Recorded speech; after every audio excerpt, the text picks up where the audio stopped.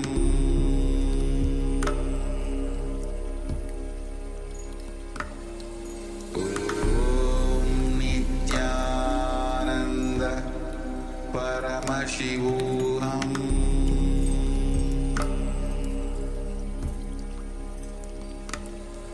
Om Nityananda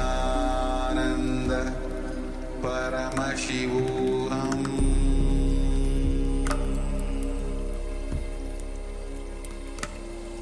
Om Nityananda Paramashivoham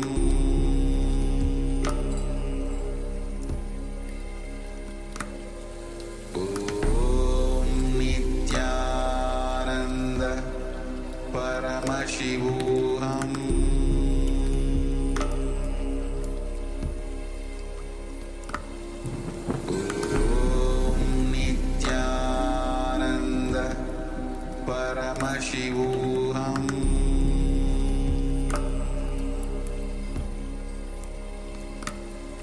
Om Nityananda Paramashivoham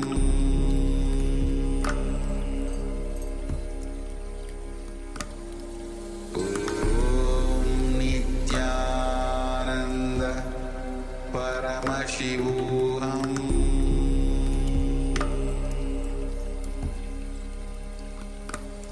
Om Nityananda Paramashivoham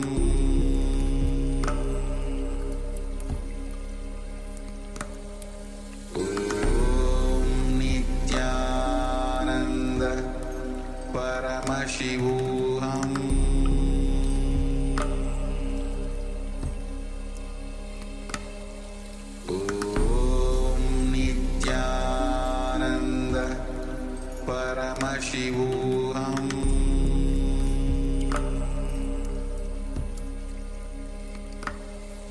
Om Nityananda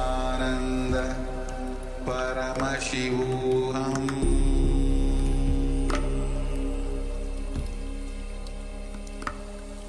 Om Nityananda Paramashivoham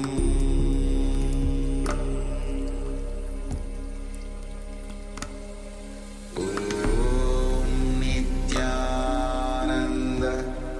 Paramashivoham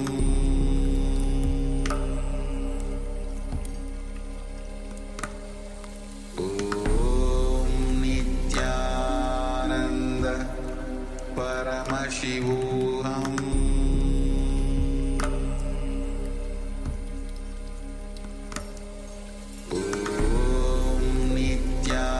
Nityananda Paramashivoham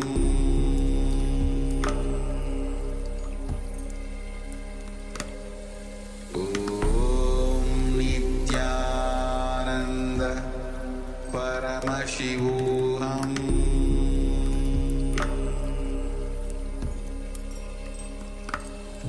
Om Nityananda Paramashivoham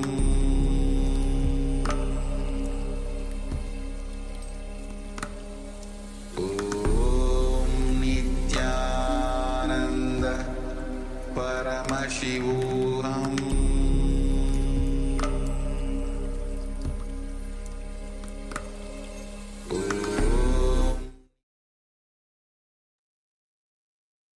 Let us slowly relax. Let us relax. You can remove your eye bands. Come back to sitting comfortably. Great. If any of you would like to share how this experience was, how was it sitting in this meditation throughout this process? And what Paramashiva revealed to you? When you had that question, the question that you're looking for a solution, what Paramashiva revealed to you? You can share what the question was and the revelation as well. And if you are watching us on YouTube, please go ahead and share with us in the comments section.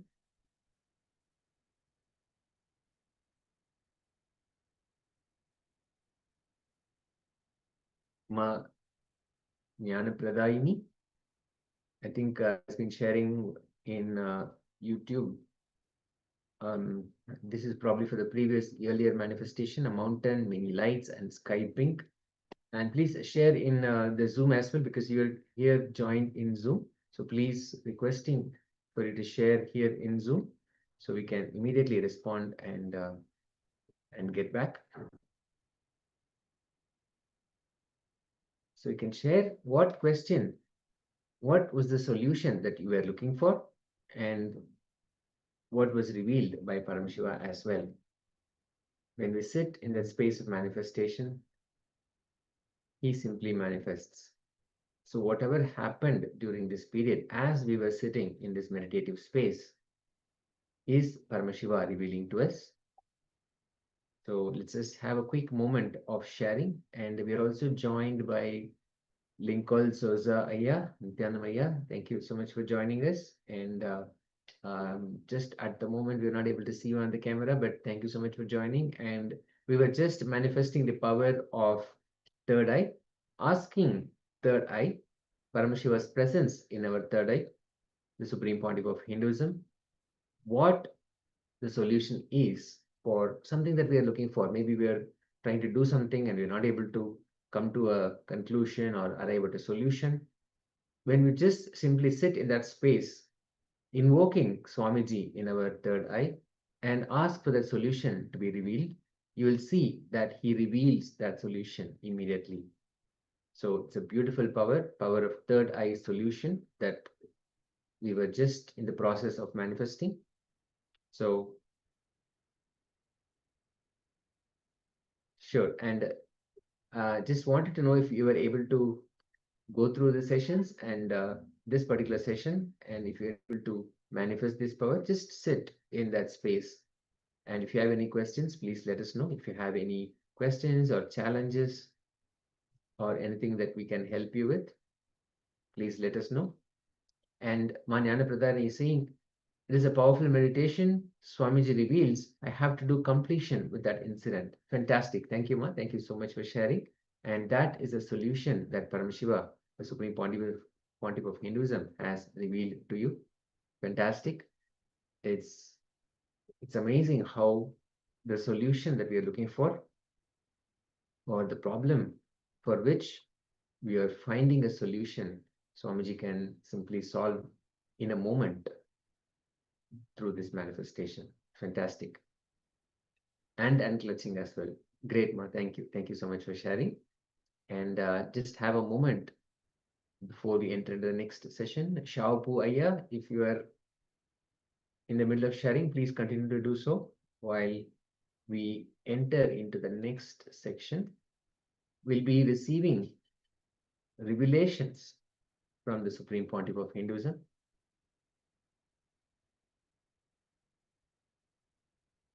How we can awaken miracles in our lives.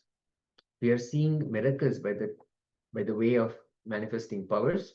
Now, Swamiji will be giving us the powerful cognitions, the cosmic truths about how to awaken miracles in our lives. And it will be followed by a powerful meditation guided by the Supreme Pontiff of Hinduism. It will be a Hamsa Mantra meditation.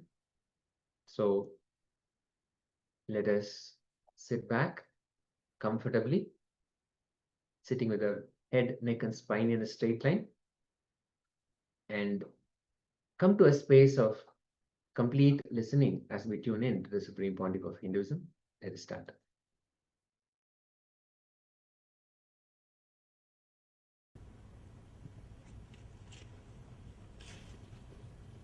Before entering into the sutra, just few understandings, few words about the scripture, Shiva Sutra. This book is not even just a manual for enlightenment. It is a manual to create spiritual traditions. The technique which we are going to enter today is the base of whole Buddhist tradition. Each technique, each meditation technique which is described in this book is a base for one religious tradition, one spiritual philosophy. Out of this one meditation technique, whole Buddhist tradition is born. Fortunately, this book is older. That is why we are able to say from this book it started.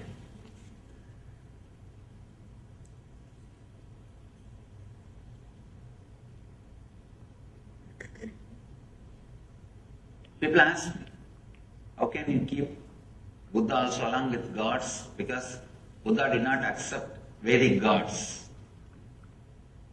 If you read deeply, Buddha never said there is no God or God does not exist. Whenever he was asked the question, he just avoided. Just not to waste the time. Because whenever you say yes or no, you have enough arguments. People come and ask me, Swami, is there God? Atheism with a decent, cultured, responsible is straight path to enlightenment. There are many masters who led people to enlightenment through atheism. Very rational, logical, responsible. There are many masters who never accepted God but led people towards godliness. People ask me, is there God? I tell them God is not the thing to argue by saying yes or no. The moment I say yes, I'll have 1,000 more questions. The moment I say no, again 1,000 more questions. Both are not going to help you. Neither yes nor no is going to help you. Just give a technique through which he will realize. He himself will achieve the truth. Buddha did the same job. He never said yes, never said no. He just gave the method. He just gave the technique. And led people to achieve the enlightenment, achieve the truth. In a very beautiful way, without accepting the authority of the Veda, he contributed to Vedic tradition. See, there will always be 50% of the people saying no for everything. See, when you say no, it feels very juicy. Saying no is really very juicy. That is why, kids, why do you think constantly kids say no for anything and everything? Because it gives them the feeling that they are grown up now. Only when you say no, you feel you have freedom. There is something called positive freedom. Freedom of acceptance and saying yes, the ultimate freedom. But unfortunately, neither we are taught about it, nor we experienced it. I can tell you actually, this moment you can liberate yourself.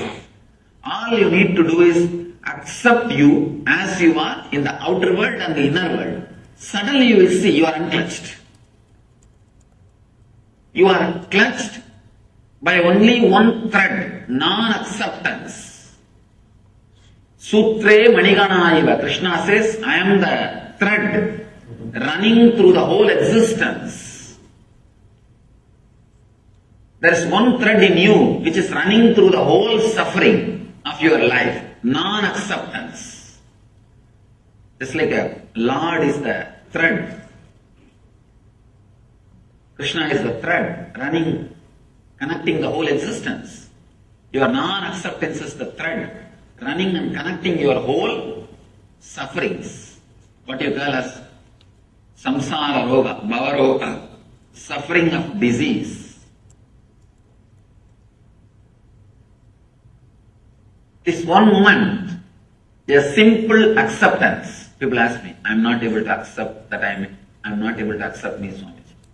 I tell them already, at least accept that you are not able to accept you. That's all. Even that is an acceptance. Even that acceptance can suddenly unclench you. There is no need for thought flowing in you. There were one group of people who are very simple, who are able to straight away connect and accept and realize the truth.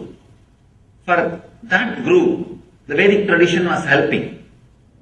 But slowly, unfortunately, a kind of a negative wave or negative group started developing because the spiritual techniques and the transmission of the spiritual enlightenment was not happening at one point. Transmission of enlightenment was not happening. So the antagonistic crowd, the crowd which started saying no to everything. If you say no logically, there won't be any problem. Saying no, just, I don't want, just for the sake of feeling strong. For that group, there is nobody to guide them. It is not that just because they have gone astray, they can be dropped or they can be completely thrown out. No. Somebody has to take care of them. So then, divine descends as Buddha, who gathers all the dropouts, gathers all the people who are saying constantly no. He also gathered all of them and said, yes, he played the same tune. He played the same tune, but I can say among the masters, Buddha is the master who contributed maximum number of enlightened beings to the planet Earth. Maximum number of enlightened beings are contributed to planet Earth from the Buddhist tradition. Directly from Buddha. When he was alive, fortunately he was in the body for more than, you can say 80 years. He became enlightened around 40. 40 years enlightened public mission. He created at least 10,000 enlightened beings. I think even now it's a achievement. I don't think anybody else has done much more than that. He contributed so much without directly saying yes or no to the question whether God exists or not. He straight away gave the technique. And that technique is from this sutra. This is the sutra which forms the core, center of the Buddhist tradition. Let me read the sutra, then we will understand. Unminding the mind, keep in the middle until it drops.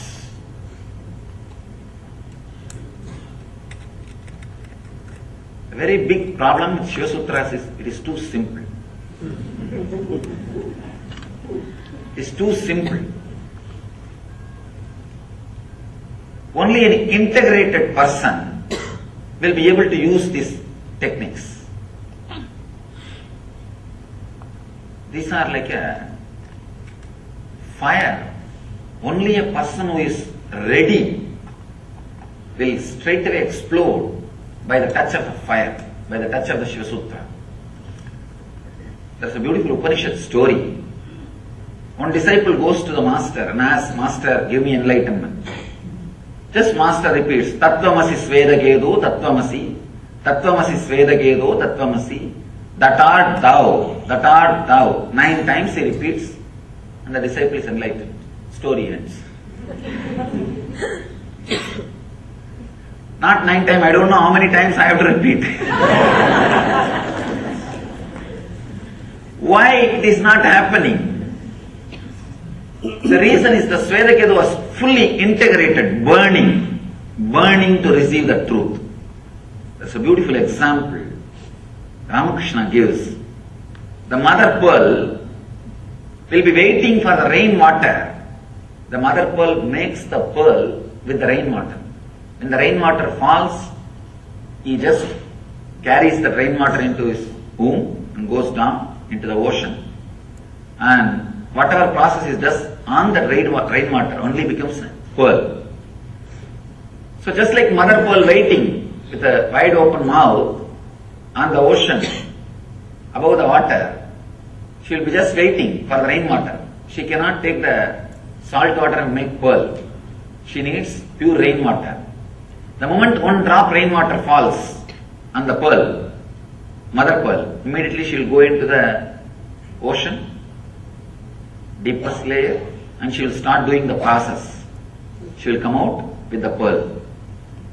Only a person who is seeking intensely like a mother pearl for the initiation, waiting with open being, the moment master utters some words, those words straight away enters into him and he carries that word, goes and sits inside his inner space, starts doing the process, comes out with the pearl of enlightenment, opens himself with the pearl of enlightenment. Only that intense seeker, even few words are enough. Even few words are enough. You will see suddenly the being blossoming, expanding and expressing itself. It's a simple word, just like Tattvamasi. Tattvamasi is it's called as Mahavagya. That art thou, it's called as Mahavagya, means the word which straight away gives enlightenment. Vakya which straight away leads you to the experience of the Mahat, the cosmos, is Mahavagya. In this book, every line is a Mahavagya. Every word is a Mahavagya. He just says, unminding the mind, keep in the middle until it drops.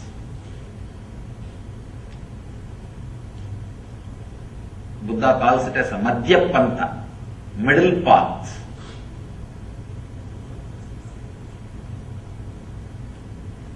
Let's first understand how our life flows.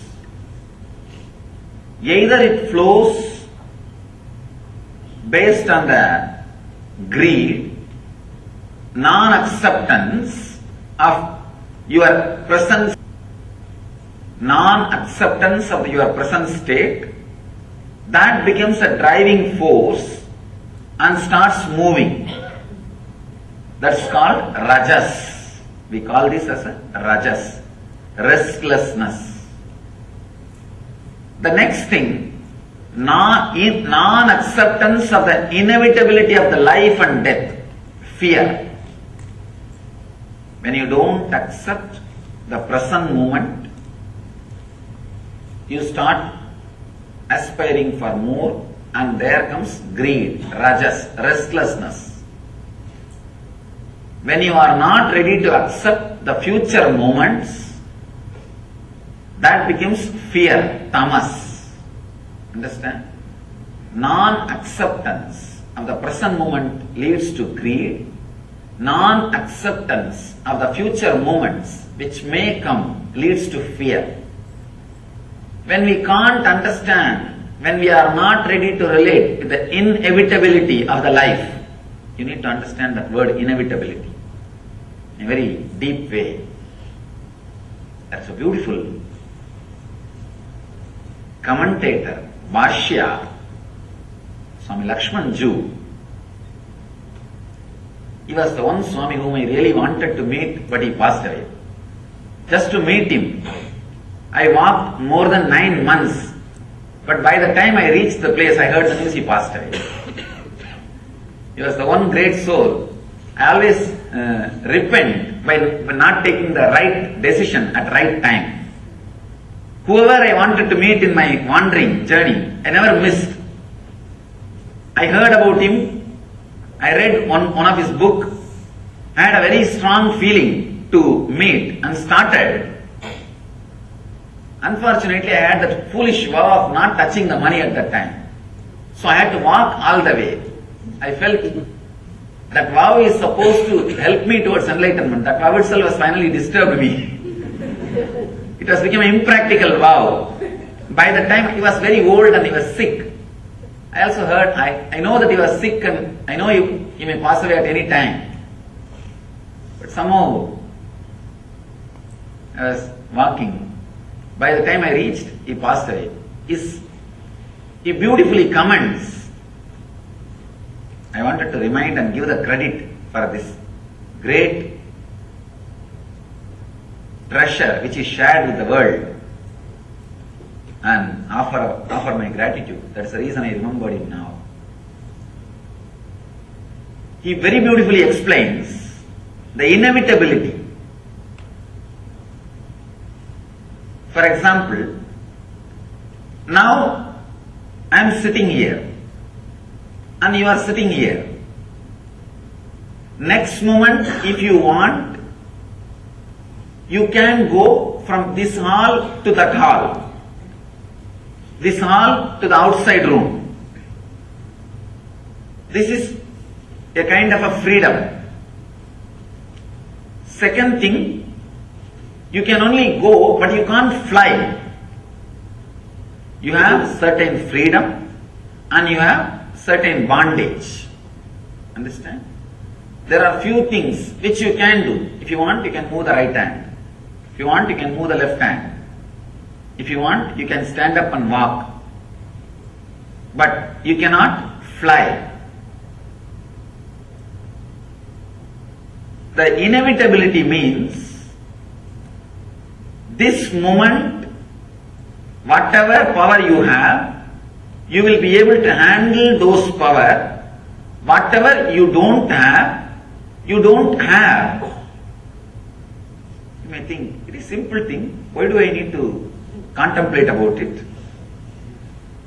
If you look into your thinking system, you are constantly struggling to do something which you very clearly know you can't do it. Many times, you are constantly hitting the wall. Hitting the wall gives you ego satisfaction. Understand? And not only that, many times, you are struggling. Actually, corruption which happens in your inner space,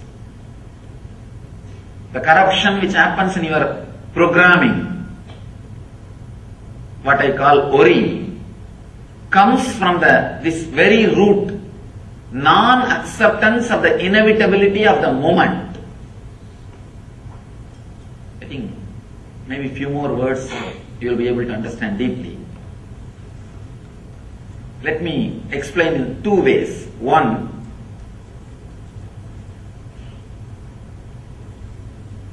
now, next moment if you want, you can go out or you can stand or you can be here.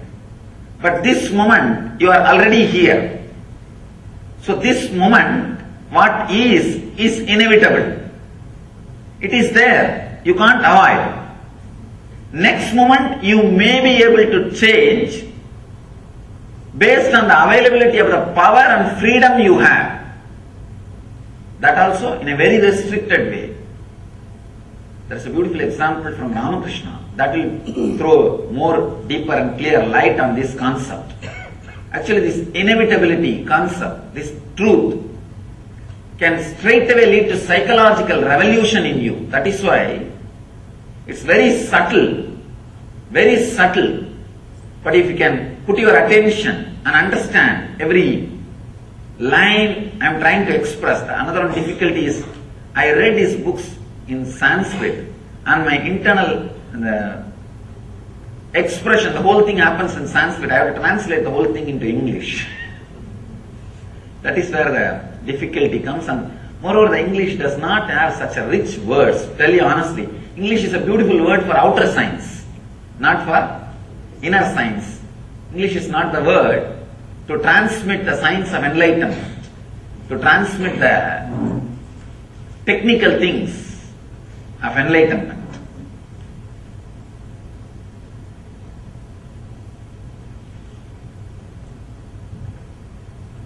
Somebody asked Ramakrishna, is everything in the life is a fate or individual freedom? Do we have individual freedom or everything is predestined? Ramakrishna says beautifully, if a cow is tied on a wall or a pole, 5 feet rope is there. The cow has a freedom to sit or stand or walk around inside that 5 feet radius, but not more than that. So there is a particular part which the cow can do. Beyond that limit, it cannot do. Beyond the limit, everything is fate. The cow has freedom to eat whatever is available inside the 5 feet.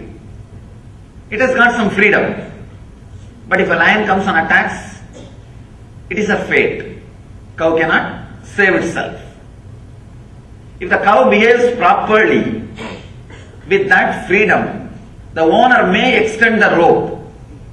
If he is not bullying around, if he is not hitting people, if he is not doing nonsensical things to disturb others, the owner may extend the rope or may even completely leave it free, liberate.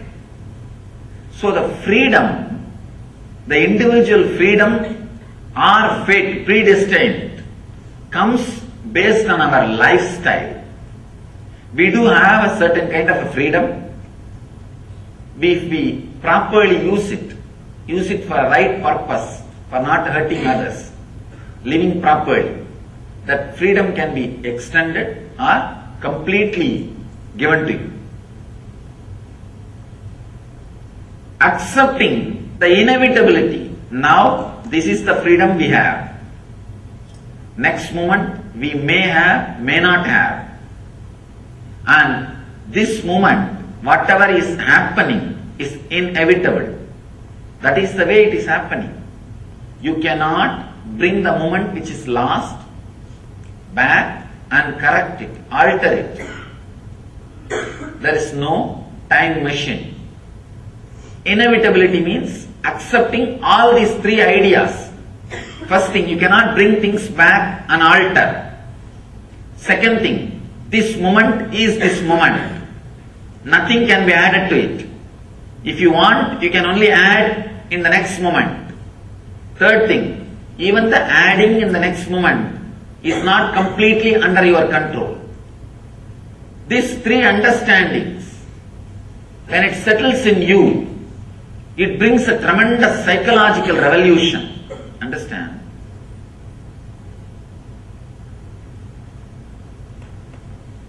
The basic thing needed for enlightenment is psychological revolution.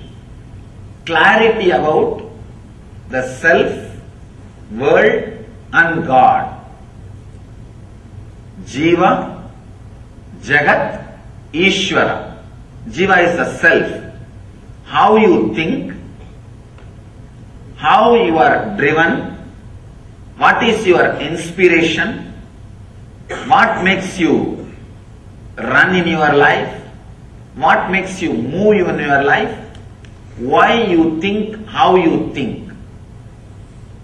This understanding is Jiva. Then Jagat, how the clarity which happened in me or the desires and fears I feel in me, how I am going to connect it with the world. If I have some desires, how am I going to get it from the world? If I have some fears, how am I going to avoid it? Avoid those things being forced upon me by the world. That relationship is Jagat. Ishvara means the source for both. The source for individual self and the world is the Ishvara. Achieving that source, all these 3 is what is called enlightenment. First, having clear understanding about Jiva. Why you think, how you think. this clarity will give you the experience about Jiva, then how to connect with the world through your fear or through your greed, achieving what you want to achieve or keeping away from what you don't want. This is the realization about the Ish Jagat world. The third, Ishvara, which is the source of these two, experiencing it. Actually, it's a very subtle truth, but very strong truth. Just by understanding, it can liberate you. Just a simple understanding, it can solve so many problems, so many things. The click will straight away happen just by understanding. This sutra is the Nitya Sutra. Nitya Sutra means you need to practice it eternally. Actually, anything which you need to practice eternally, you don't need to practice. All you need to do is it should become part of you. It should be internalized. Anything you need to practice in particular time only, you need to put your effort and practice. Anything which is Nitya Sadhana, the eternal practice, you don't have to do anything. Understand and internalize it. Very internalizing your thinking structure, your way of behaving, the whole thing will be totally transformed. Acceptance of the inevitability of every moment happening in your life. This moment you are sitting over. Next moment, if you want, you can stand, but you cannot fly. These three statements, if it is internalized, always your steps will be with a very clear idea of what you can do. It will never be too big jumping. It will never be crazy things. The big problem is, people come and ask me, suddenly Swamiji, everything was going well, suddenly my life has become a failure. Understand, failure will never be suddenly. It will never be suddenly. We always think it is suddenly because we never understood the warnings. We never looked into ourselves, what we are doing. If you don't understand what you are doing, naturally failure will be sudden. Understand, in the planet Earth, created by God, only miracles happen, never accidents happen.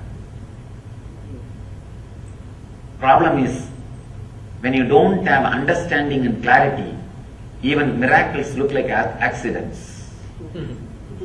Miracles and accidents, actually both are same, which is not understandable by logic, which is not definable by your logic.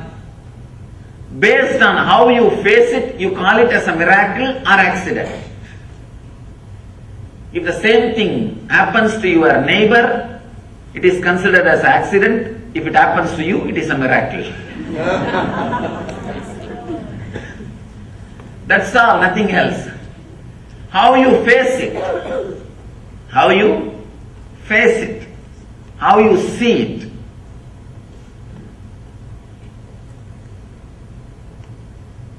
If you have the deep passion, look into the life and accepting the inevitability of the moment, everything is miracle. You are still breathing, still your heart is beating, still you are alive. It's a miracle. Why should you be alive? What right you have? People tell me, Swamiji, that is my birthright. I tell them, birth itself is not your right. Where is the question of birthright? If you look with acceptance, the life with a little relaxed understanding, you will see everything is miracle. If you look with a restlessness, irritation, non-acceptance. Everything is an accident. Everything is an accident. Your husband will look like an accident happened in your life. Your kids will look like biggest accidents happened in your life. And your house will look the worst accident happened in your life. Everything will look like a big accidents happened in your life. Actually, all you need is a simple psychological revolution happening inside your system. Just this one idea. Acceptance and realizing the inevitability of the moment. See, inevitability of the moment you don't need to accept. Whether you accept or not, it is going to be that way, that's all. If you are intelligent enough, enjoy. Otherwise, it's okay. That's all. There's nothing else. You cannot do anything about it. Whether life is an accident or miracle depends on you. That is why the Upanishad says the person who is initiated, the initiated person, for him whole world is heaven. Amritasya, immortal heaven. The person is uninitiated. See, understand the word initiation. It means not that doing some ceremony or ritual. Initiation means the click happening in you. When a master expresses the truth, the realization, if the click happens in you, if suddenly you feel, oh God, right, what he says is right. I was always thinking this. He put it in the right way. If you feel, whatever I am speaking, always you thought about it, but I am verbalizing it. I am properly putting it in word. Initiation is happened. That is the scale, whether initiation has happened or not. If the initiation happens, the whole world is heaven. If the initiation is not happening, then the whole world is hell.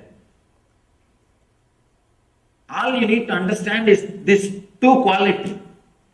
When you do not accept this moment, starts the greed. When you do not accept the moments which may come, there starts fear. Out of greed, the quality of rajas gets added into your system. Out of fear, the quality of tamas gets added into your system.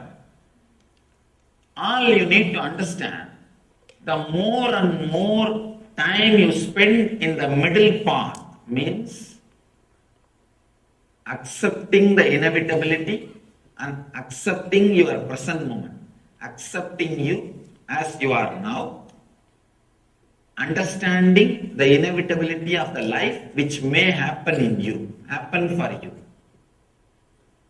When you have these two understanding, that is what we call sattva, means relaxed, restful middle path. Neither you are driven by the non-acceptance of the present moment, nor you are driven by the non-acceptance of the future moments. Non-acceptance of the present moment and future moment are the root of rajas and tamas, restlessness and fear, restlessness and inertia. This simple understanding, this psychological revolution, actually, the moment initiation happens in you, every word which comes out of the master rings bell in your heart, and that becomes a strong, clear programming in you. Programming your life based on the Vedic knowledge. Even the Vedic knowledge seems to be too small word. The right word is the true knowledge. Actually, Vedic knowledge is true knowledge. But in course of time, people have started thinking Vedic knowledge is something like a branding. No. All of us need to understand the word Veda. Veda means the knowledge which comes out of your inner space when you are unclutched. When you are unclutched and relaxed, whatever research and development happens automatically inside you without you contributing or you interfering.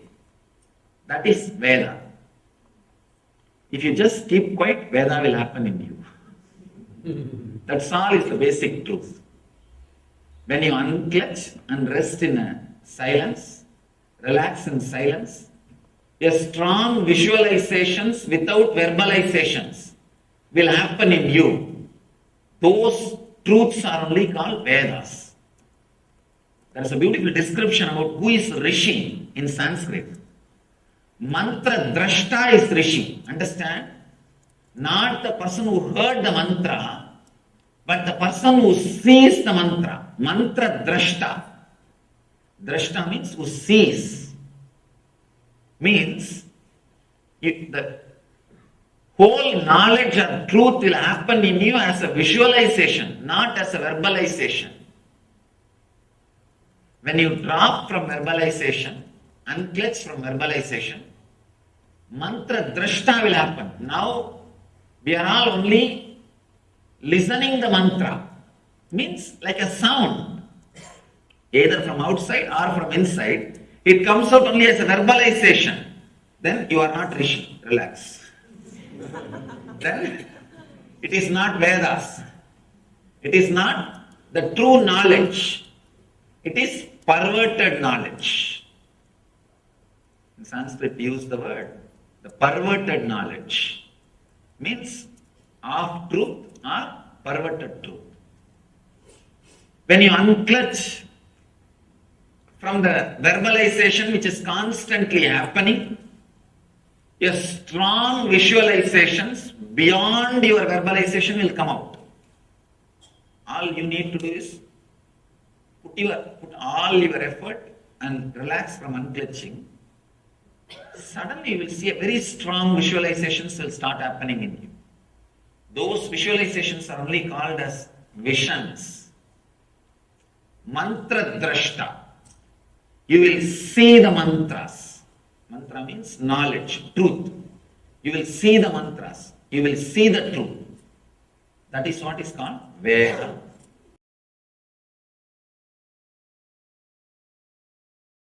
Please sit straight. Sit in a very relaxed way. Very consciously, with a strong decision, intensely create an intention that you are accepting you as you are in the outer world and in the inner world this moment. Tell yourself, I have enough in the outer world, nice things. I have enough of good qualities in the inner world, nice things. I am accepting myself completely. No need to develop myself in the outer world or in the inner world. If I have ego, that is okay. If I have guilt, that is okay. If I have fear, that is okay. If I have greed, that is okay. Whatever you have been told that you have, it's okay. Accept. Right or wrong. Decide consciously, I accept. Please close your eyes and sit in a very relaxed way without moving the body. Body movements will create thoughts. So if your body is stable without movement, it can take you to the deeper silence.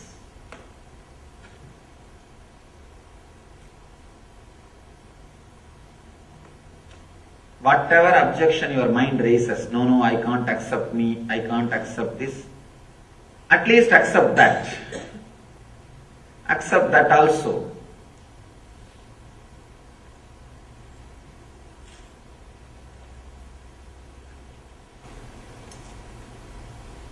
Accept the present moment.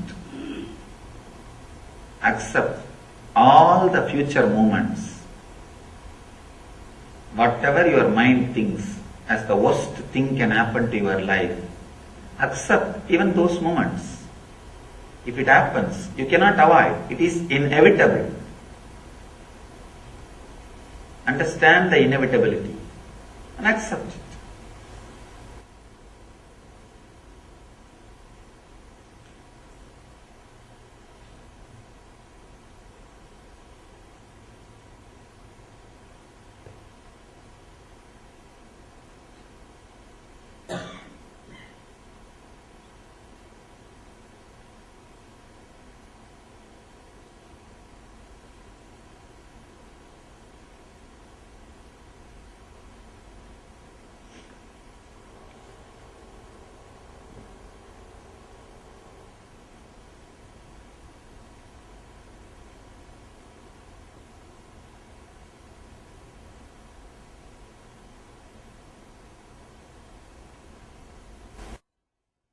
Do not try to do anything.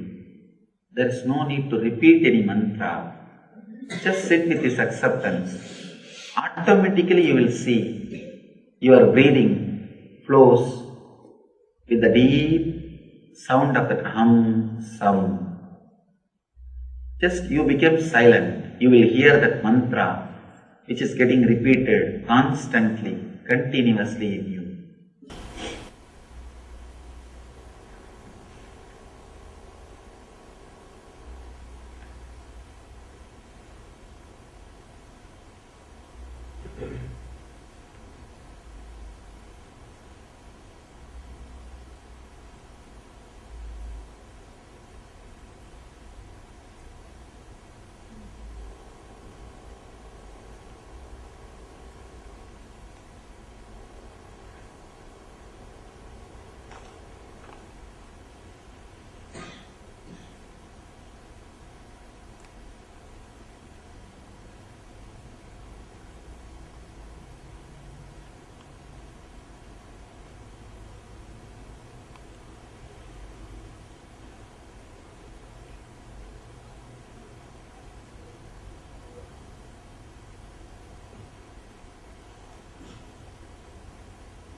Do not try consciously to add the sound. Let it happen. You just be silent, carrying this deep understanding of acceptance in your being. Let the tamas and rajas be balanced. Let you be in sattva.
The moment you accept you, there will not be any thought.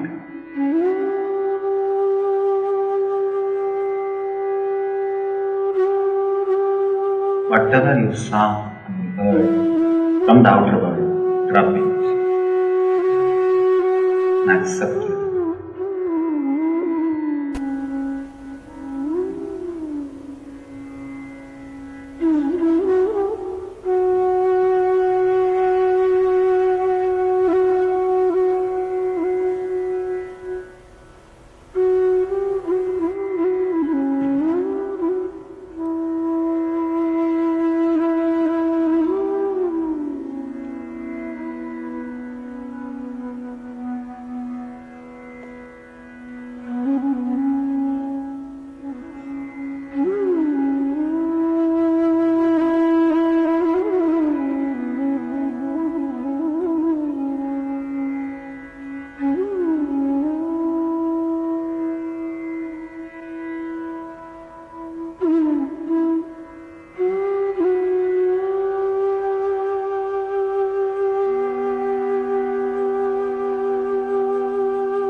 let the sound of the ajapa, sum happen by itself. Try to add sound. Do not try to repeat the mantra. Just relax with the deep acceptance in your heart.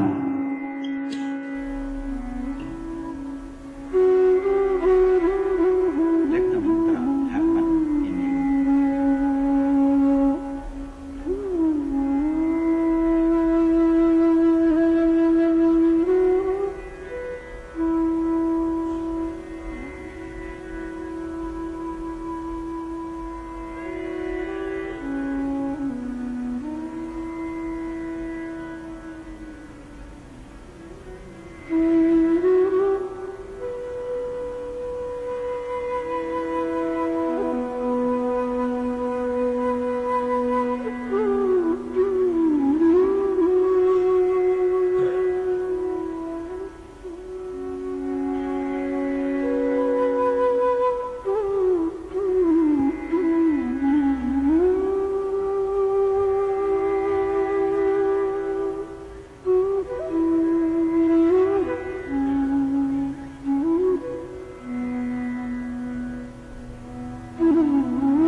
Let the Hamsa mantra repeat itself deeply.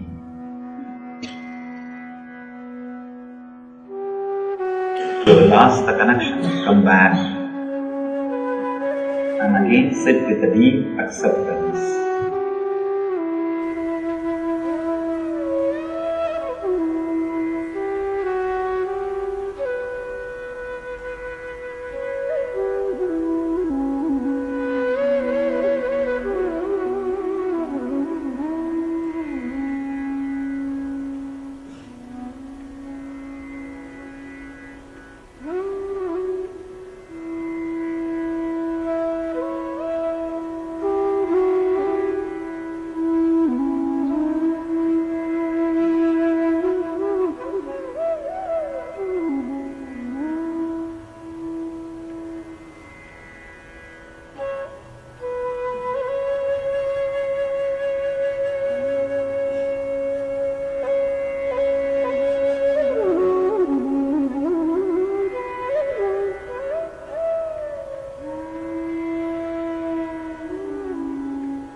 try continuously.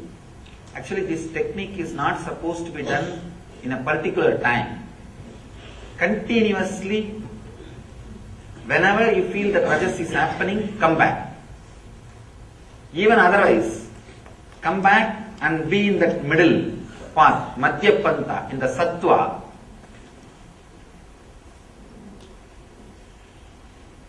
Let the Hamsa mantra repeat itself.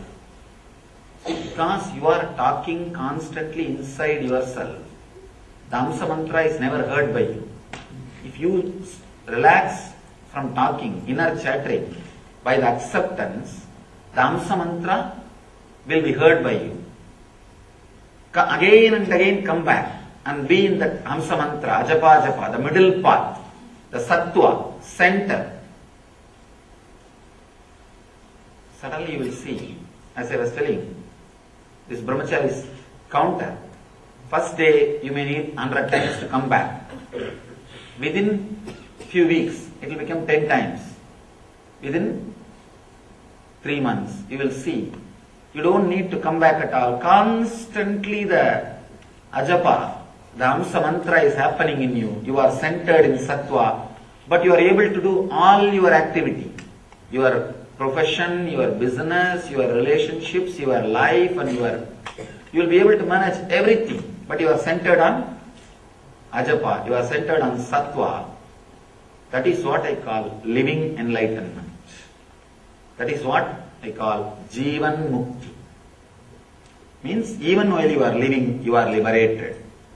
Because of you are centered on the sattva, you will have a clear understanding about the jiva, means the self.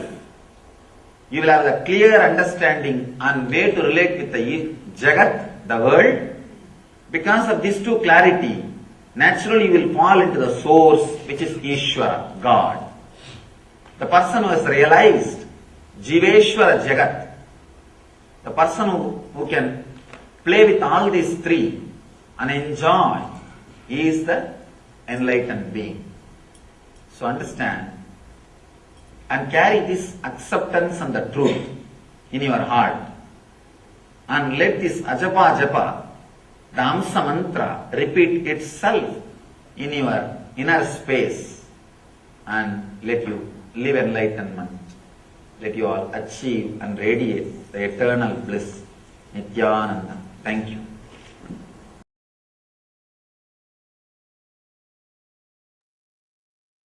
Yes, welcome back. So it was a beautiful revelations by the Supreme Pontiff of Hinduism on how to awaken miracles in your life. And also Swamiji has taken us through the Hamsa mantra meditation. Before we move on to the next segment, which is going to be the power manifestation, just like to welcome some more participants. We have Ma Anna Fan that has joined us, Nithyananda Ma. We have Ma Mahabhairava, Nithyananda Ma. We have Ma Dong Chi Ping, Nithyananda Ma. Of course, we have been joined already by Lincoln Souza, Ma Judy, Ma Gui Tzu Jing, and Ma Mahasatya and Paramasatya. Requesting please switch on your cameras and be available in the camera frame. So yes.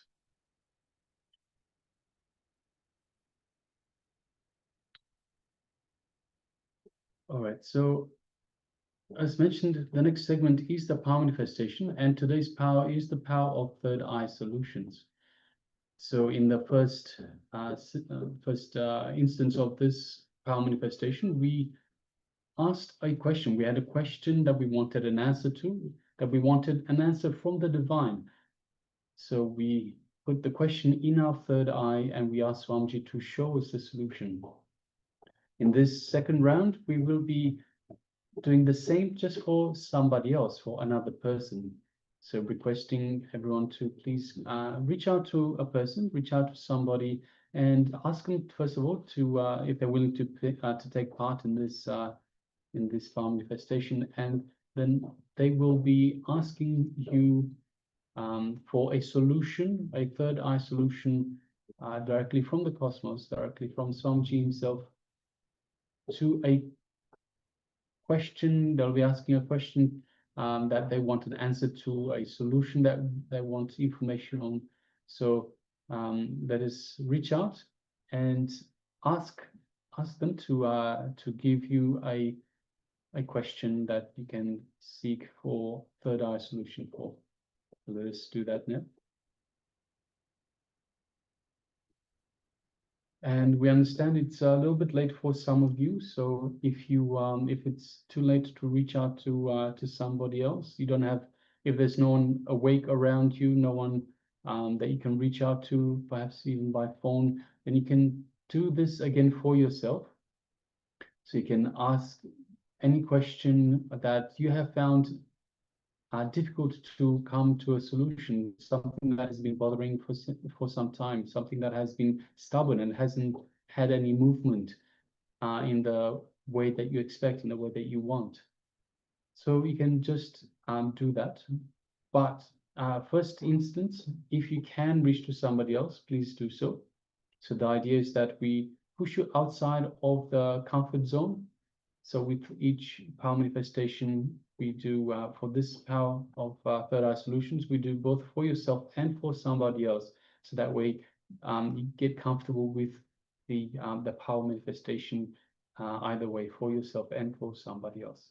So in this one, let us reach out to somebody else and ask them to give you a question or a solution that they would like an answer from Swamiji, from the third eye solutions. So just give you a few moments to do that.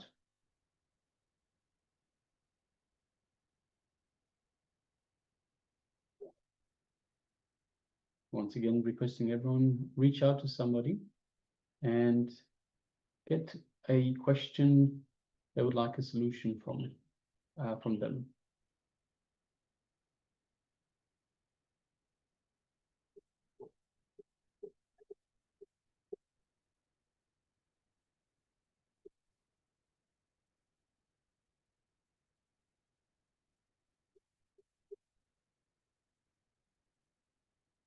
Once you have reached out to the person, to another person, then sit comfortably with the head, neck, and spine in a straight line.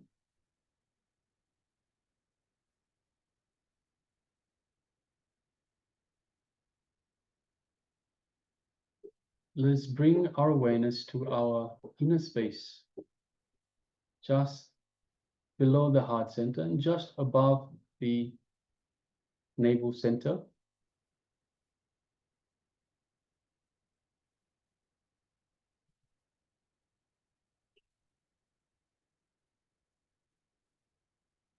And let us bring our awareness, let us bring everything that Swamiji means to us. Everything, all the beautiful moments that we cherish with Swamiji, let us bring all of that in our inner space.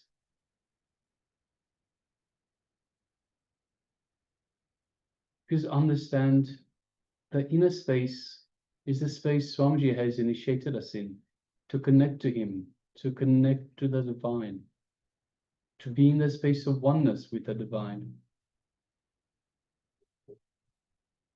And we invoke the Master simply by remembering him in our inner space. So for this third eye solution, let's reach out. Let us feel this feeling connection we have to the Master. Let us connect to the divine. Let us be in the space of oneness with Swamiji, space of oneness with the divine in our inner space.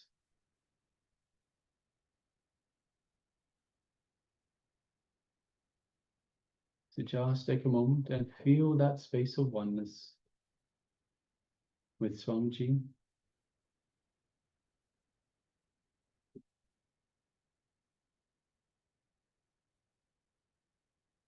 Now let us move our awareness to the third eye, just between the eyebrows. And let us visualize Swamiji in our third eye. Let us look through our third eye into Swamiji's third eye. And as we do so, we feel the energetic connection from Swamiji's third eye to our third eye. We feel a light build-up of energy as Swamiji is awakening our third eye and energizing it.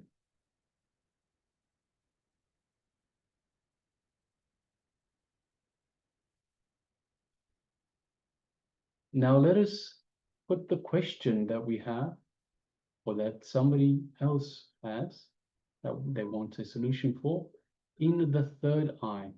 So let us just consciously put that question into our third eye as we ask Swamiji to provide a solution to this question.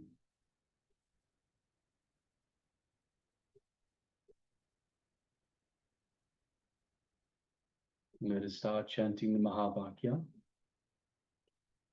Om Nityananda Paramashivoham. Om Nityananda Paramashivoham. Om Nityananda Paramashivoham. Let's continue chanting the Mahavakya throughout the power manifestation. And from this space of oneness with Swamiji, keeping the question that you want a solution for in your third eye. Let us start manifesting these powers of third eye solution for others. Let's begin. Paramashivoham.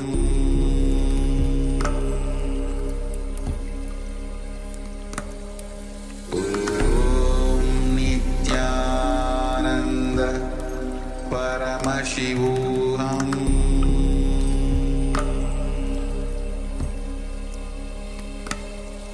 Om Nityananda Paramashivoham.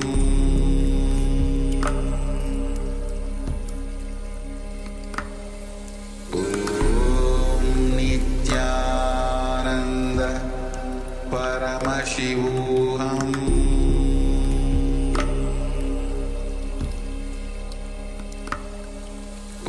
Om Nityananda Paramashivoham. Om Nityananda Paramashivoham. Paramashivoham. Om Nityananda Paramashivoham.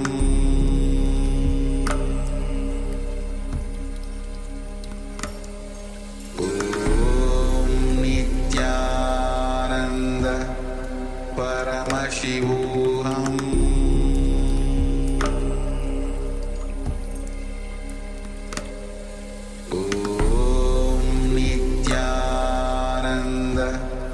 Paramashivoham.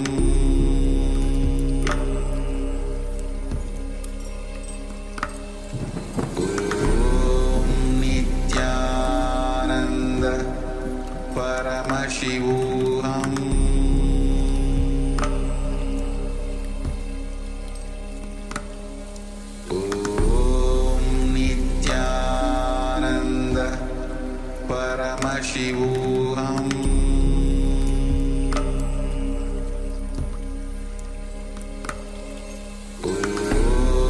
Nityananda Paramashivoham.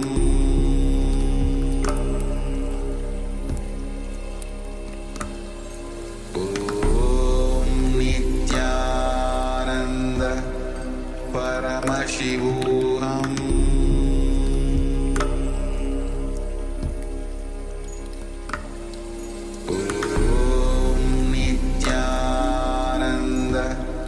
Paramashivoham.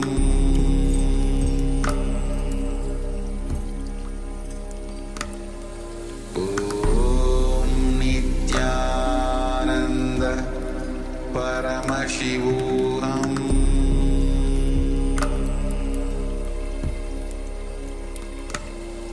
Om Nityananda Paramashivoham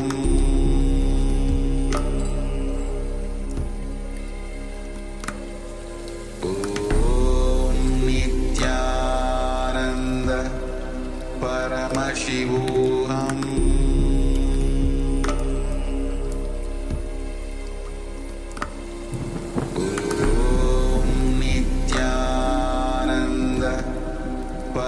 Paramashivoham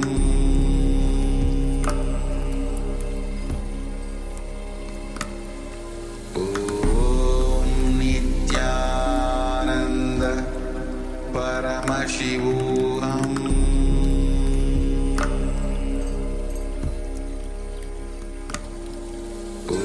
Om Nityananda Paramashivoham Paramashivoham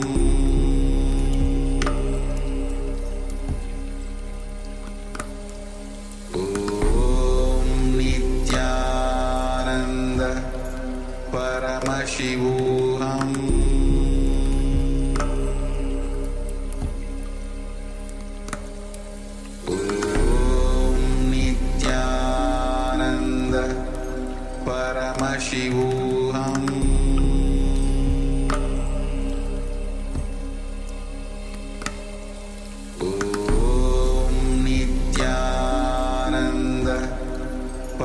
Paramashivoham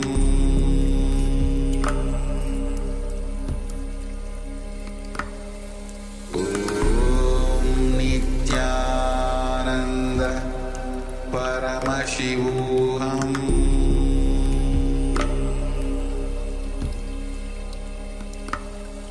Om Nityananda Paramashivoham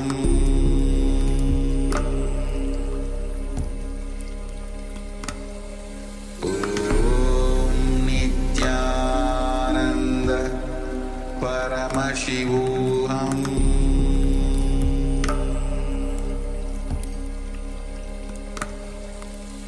Om Nityananda Paramashivoham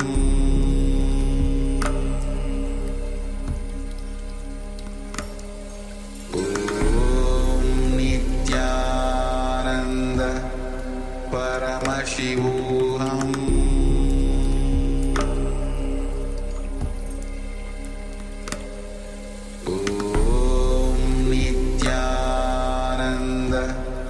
Paramashivoham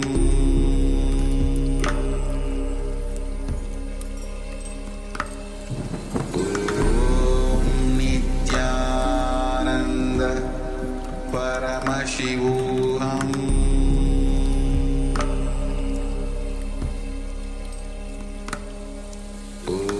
Om Nityananda Paramashivoham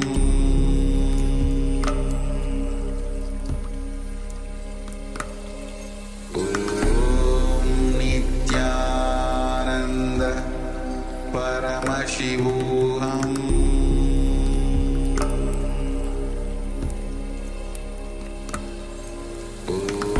Om Nityananda Paramashivoham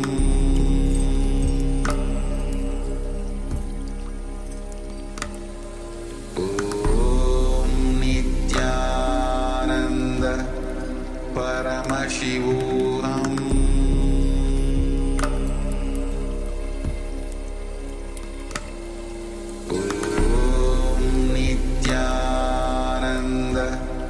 Paramashivoham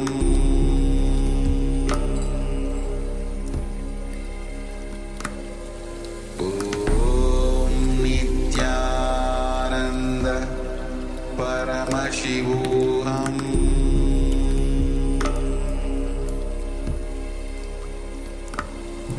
Om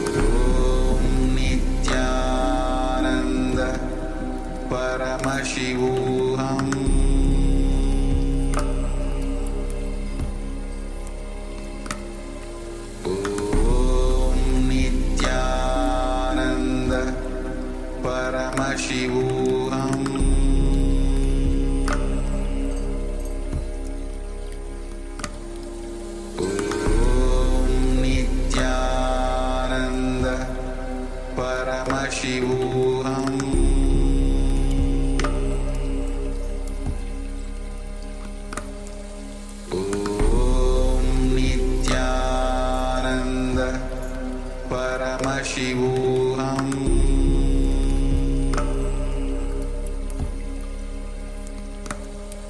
Om Nityananda Paramashivoham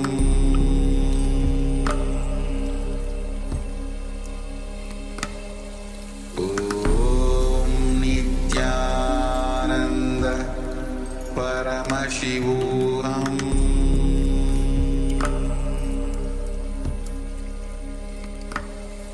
Om Nityananda Paramashivoham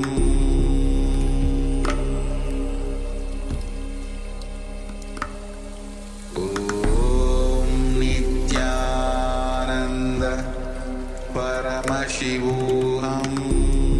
Nityananda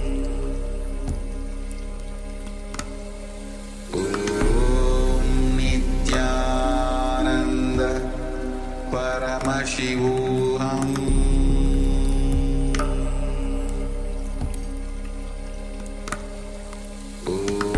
Om Nityananda Paramashivoham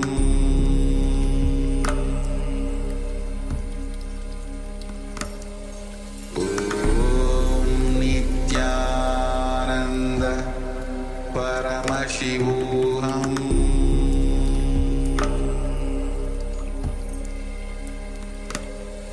Om Nityananda Paramashivoham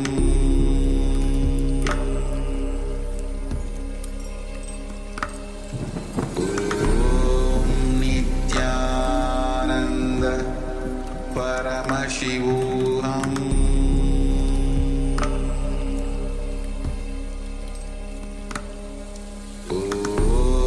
Om Nityananda Paramashivoham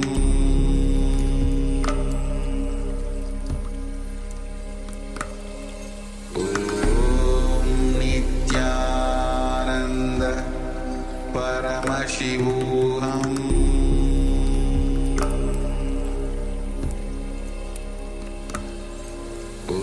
Om Nityananda Paramashivoham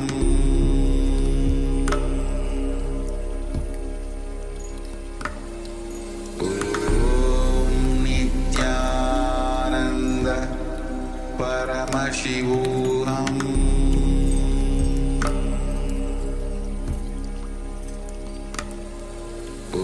Om Nityananda Paramashivoham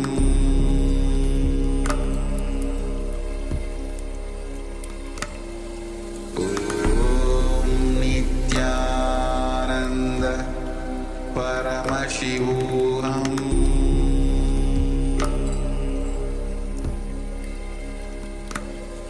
Om Nityananda Paramashivoham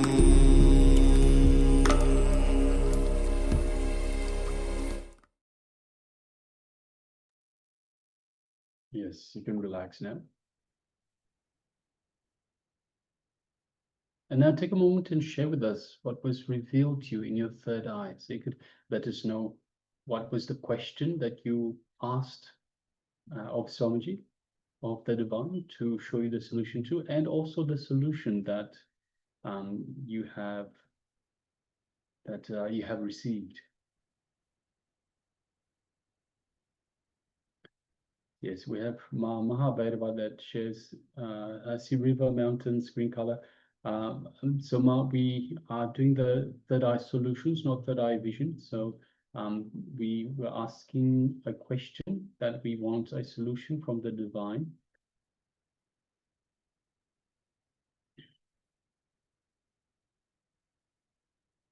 So requesting everyone, please take a moment and share with us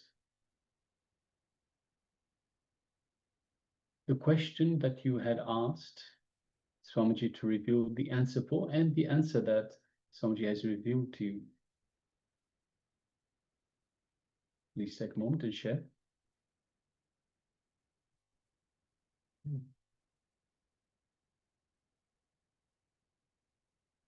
And for those of you that are following us on YouTube, you can also take a moment and share if you have taken part in this power manifestation. Please go ahead.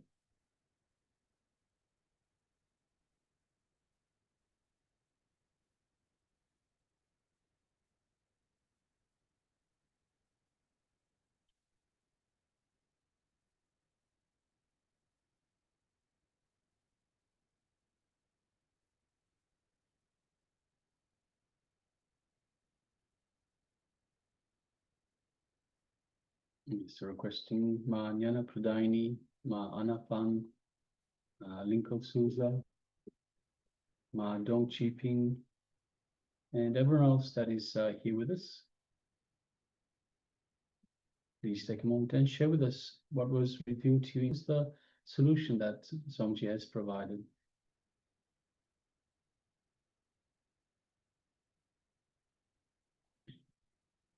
And understand this is a very powerful technique to overcome any obstacles in your life. So whatever issues you are facing, you can simply turn to the divine and ask Swamiji for a solution.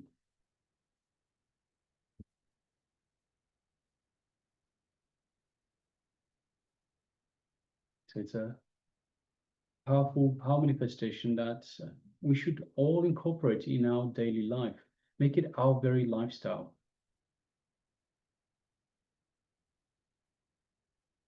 Yes, Ma Ana Fan says, I asked a question about my headache solution. And what was the answer, Ma? What was revealed to you?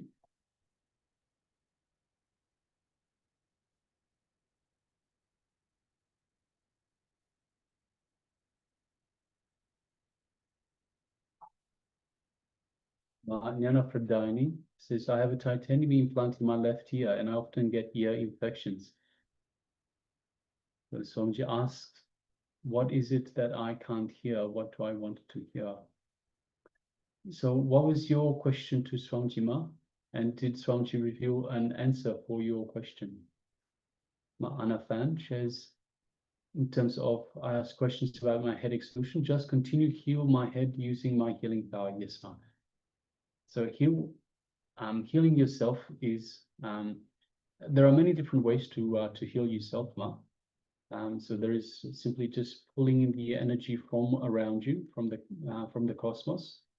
There is healing yourself with the Atmalinga, and of course also by doing body scanning. So these are all techniques that we can use.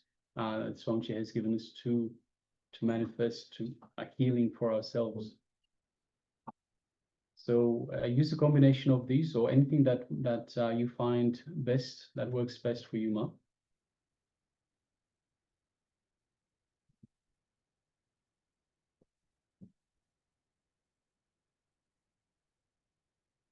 Yes, so Ma Nyana Pradayani shares the solution given was completion with fears and importance. Yes, thank you very much for sharing, Ma.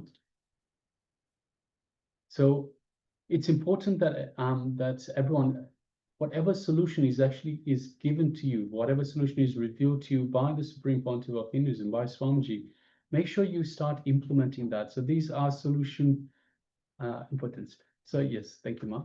So these are solutions that are given just for you, and if you apply them, then you will come to that solution. You will have that solution in your life.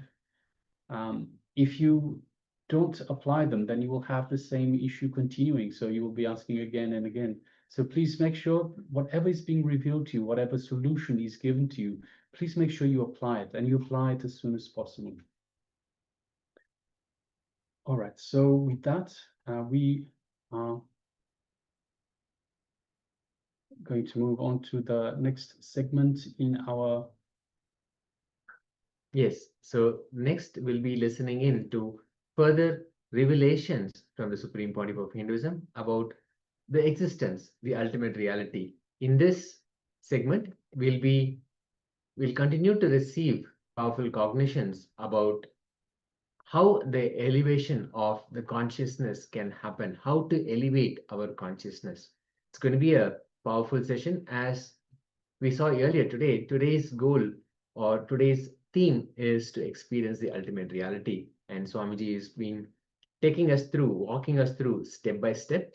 to experience, give us that experience through the power of Shiva Sutras, explaining, giving us the cosmic truths, giving us the initiations and the techniques as well for us to experience it. And ultimately, at the end of the day, when we receive darshan with the Supreme Pontiff of Hinduism, that's the glimpse of that experience is going to be transmitted to us. So let us now sit back in a comfortable space of listening. Please sit with your head, neck, and spine in a straight line as much as possible. These powerful truths, when we listen to them, they will become a reality immediately inside us. So sit comfortably in a listening space as we tune into the Supreme Pontiff of Hinduism. Let's start.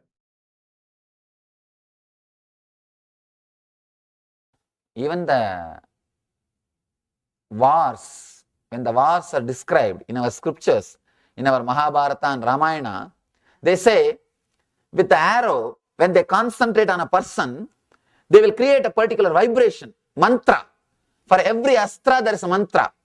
Varunastra or Nagastra or Brahmastra, for every weapon, there is a mantra. They will create that vibration. That vibration will do the effect. The vibration will carry this arrow powerfully and do that effect, create that effect. Mastering the science of vibration is only taught in the Gurukulas. In the Gurukulas, kids, when they were learning under the enlightened masters, you see, to become a master of archery, you don't need to go to an enlightened being. To become a master of killing others, you don't need to go to an enlightened being. But in those days, even archery, even fighting with a sword, all the martial arts, everything is taught by an enlightened being. Why? Because it is not just physical. Something more than physical was involved. That is why they went to Dronacharya. They went to Kripacharya, who are enlightened beings, who are able to handle the power of vibrations, who knows the technique, method to handle the power of vibration, who can teach students to handle the power properly and to use that science of sound. Understand?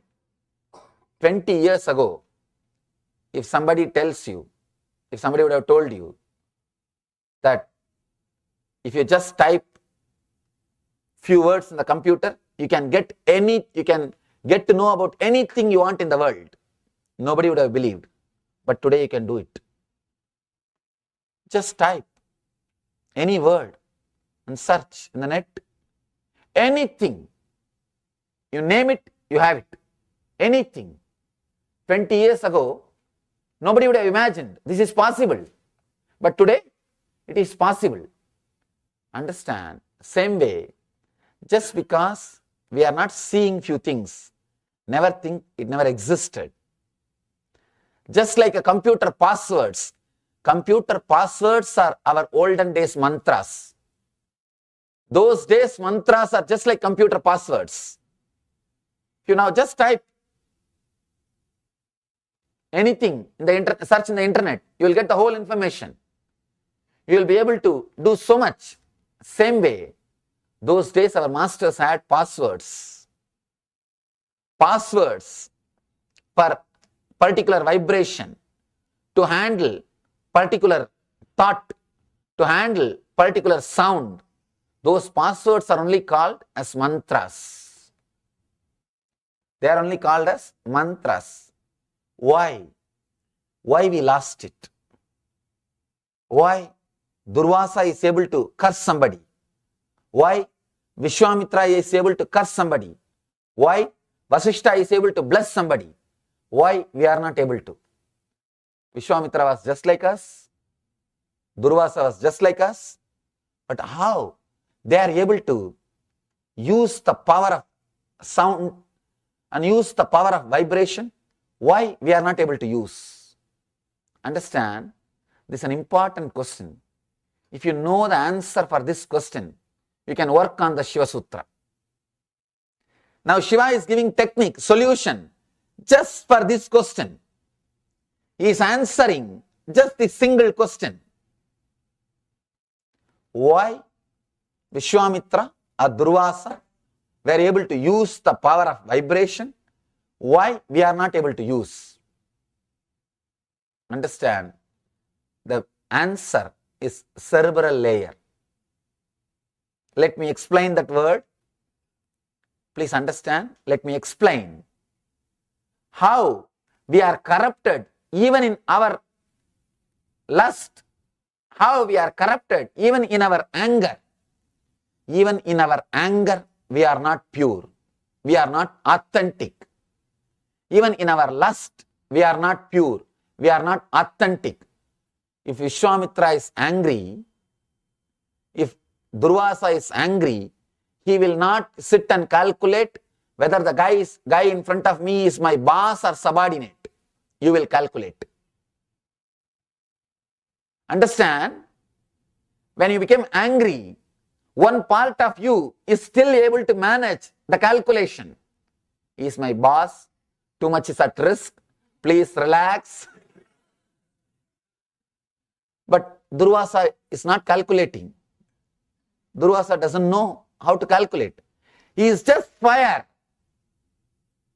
Authentic anger.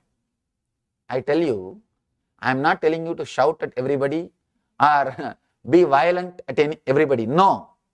I am saying, integrate your anger, be authentic. Suddenly you will see anger leaves you.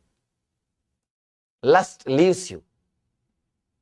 Somebody came to me and asked, Swamiji, I am addicted to smoking. I don't know what to do.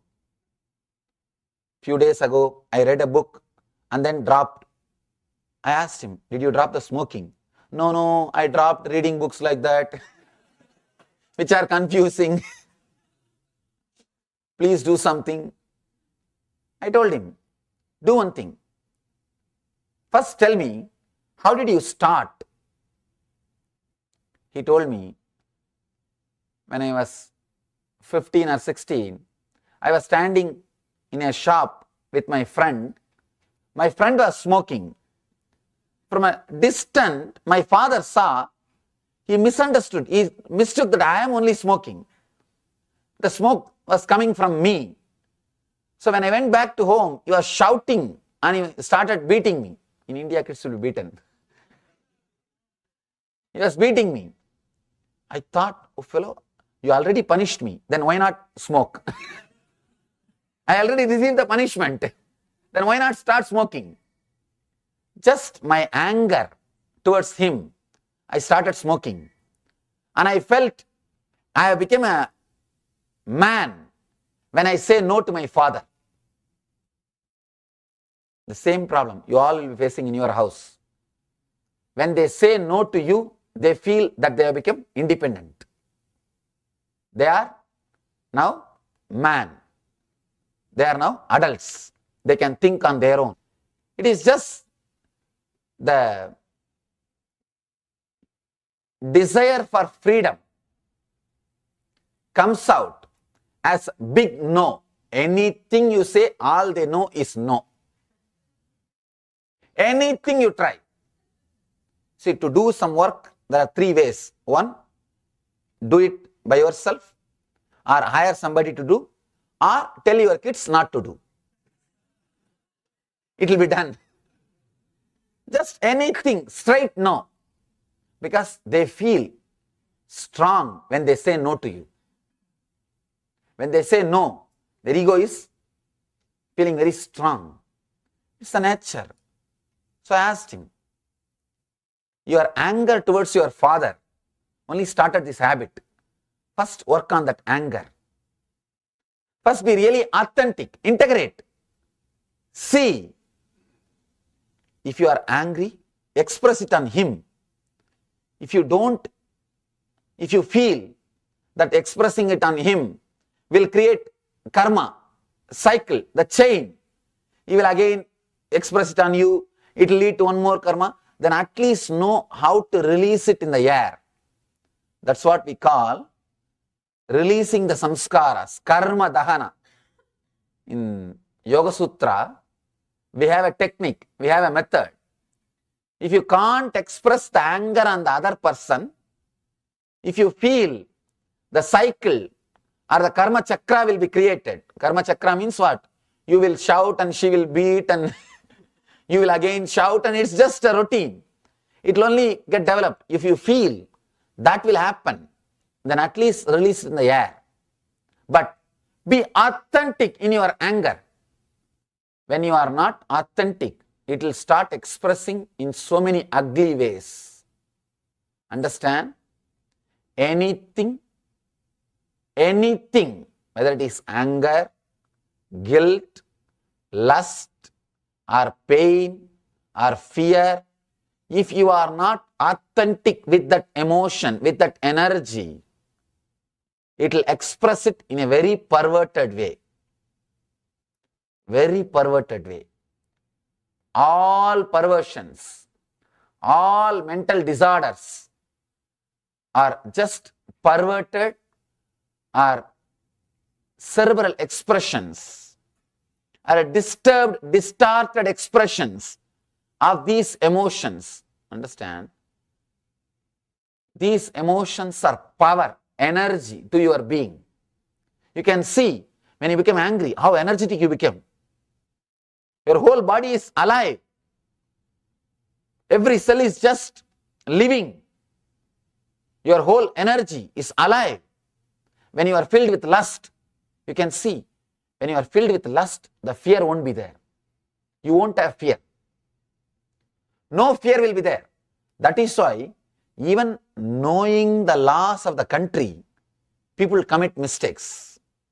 They know the laws of the country, the laws of the society, they know everything. But fear will not have place when you are filled with lust. Because the lust is power, energy. If you are authentic with that energy, the energy will liberate you. Understand? The energy will liberate you.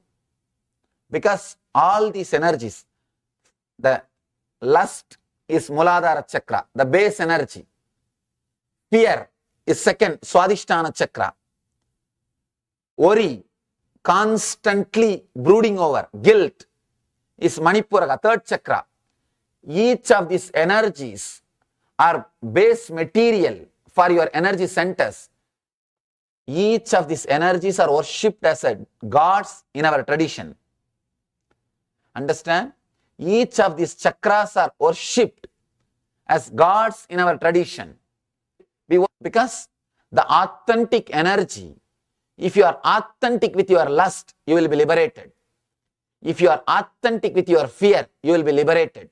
With any emotion, if you are authentic, you will be liberated. The main problem with us, we are not authentic with anything, constantly calculating. With any emotion, before expressing, you start calculating the after effects and side effects. If the after effect is going to be too serious, you just suppress it. If it is not going to be serious, you shout too much. I have seen. Same mistake. Who does? That only decides the punishment. Who does decides. Please understand, everything else is a story. No, I am equal to all. That and all, you can tell for others, not for yourself. At least with yourself, be authentic. Integrate. One more thing, person who never looks into his problems, person who constantly believes he is integrated, person who thinks I am okay, person who is not ready to look into his problem, will never be able to achieve the truth. Authenticity. See, one thing, at least you should know the accounts properly. At least you should know the accounts properly. To others, you can tell stories. To others, you tell stories, no problem. I have this, I am this, I am that. At least for you, you should know the accounts. You should know the truth. You should know the fact. Let you know the facts about you completely. Sit and analyze. If the same mistake, if this guy does, how I will react. Same mistake, if this person does, how I am reacting. Try to grind. Try to polish. Try to be honest with yourself. Integrating yourself, bringing honesty to yourself is the only way to remove the hypocrisy. Person who has removed the hypocrisy from the inner space will experience enlightenment. Ramakrishna says beautifully, integrating your inner chattering and your words spoken is enlightenment. You will be shocked. He says, just integrate your inner chattering and the words which you are uttering. Let both of them be integrated. You are enlightened. He says, Man muk ek karo. The mind and the words, inner chattering and the words, if they are connected, you are liberated. I tell you, to live in a body in which the inner chattering and the words are connected is heaven. Is heaven. No other pleasure can show you that ecstasy like living in a body where this inner chattering and the verbal words, which spoken words, are integrated. It is just pure ecstasy. It's a pure ecstasy. Living inside, it feels so good. Constant ecstasy. That's what I call Nithyananda. If you can live inside a body in which the inner chattering and the spoken words are integrated, they are in tune, suddenly you will see you are living inside a hollow bamboo. You are living with such a vast inner space. As and now, you feel constantly suffocated. That is why you can't sit with yourself. Sometime, actually, I had a 1 week vacation just before coming to Ohio. 1 week vacation means no work, no program. Some of the situation was such that I was not able to continue my regular programs. 1 week. You will be surprised to know, not even 1 week, 9 days. I sat in my room, did not come out of the room 9 days. No TV. No TV, no music, no iPad, no video, nothing. No entertainment things. Just I sat, 9 days I did not come out. People who are taking care of me, the ashramites who are traveling with me, they said, Swamiji, let's go and have fresh air here, and let's go here, let's go there. I said, no, I don't feel like. 9 days, you see, it is not that I felt like going out and I controlled myself. I don't have to. I don't have to. If I think, simply I can go out and go around and do sightseeing and everything. There was no other routine, no other work. But I didn't feel like. Morning I'll get up, just sit and maybe 1 or 2 meals in a day, and then just sit and relax. Even people who lived around me were shocked because they have never seen me sitting in one place for 9 days. 9 days I did not come out of the room. Full 9 days. They were asking, what is this, Swamiji? Why? I said, just I don't feel like. Understand, you can sit with yourself only if your mind and words are integrated. Only if you have enough inner space. We were in the Vancouver, Canada. There is so much of skiing, snow, everything is going on around. They were saying, Swamiji, let's go here, let's go there. I said, no, nothing is there. What is there?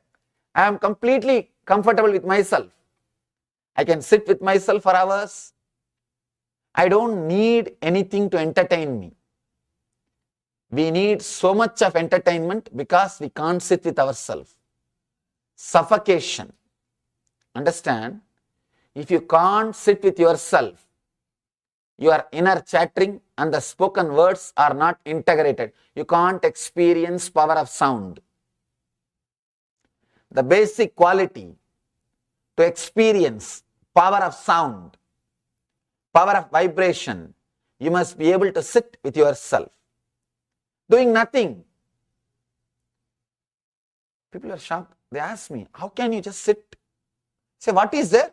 How can you not just sit? Human beings have lost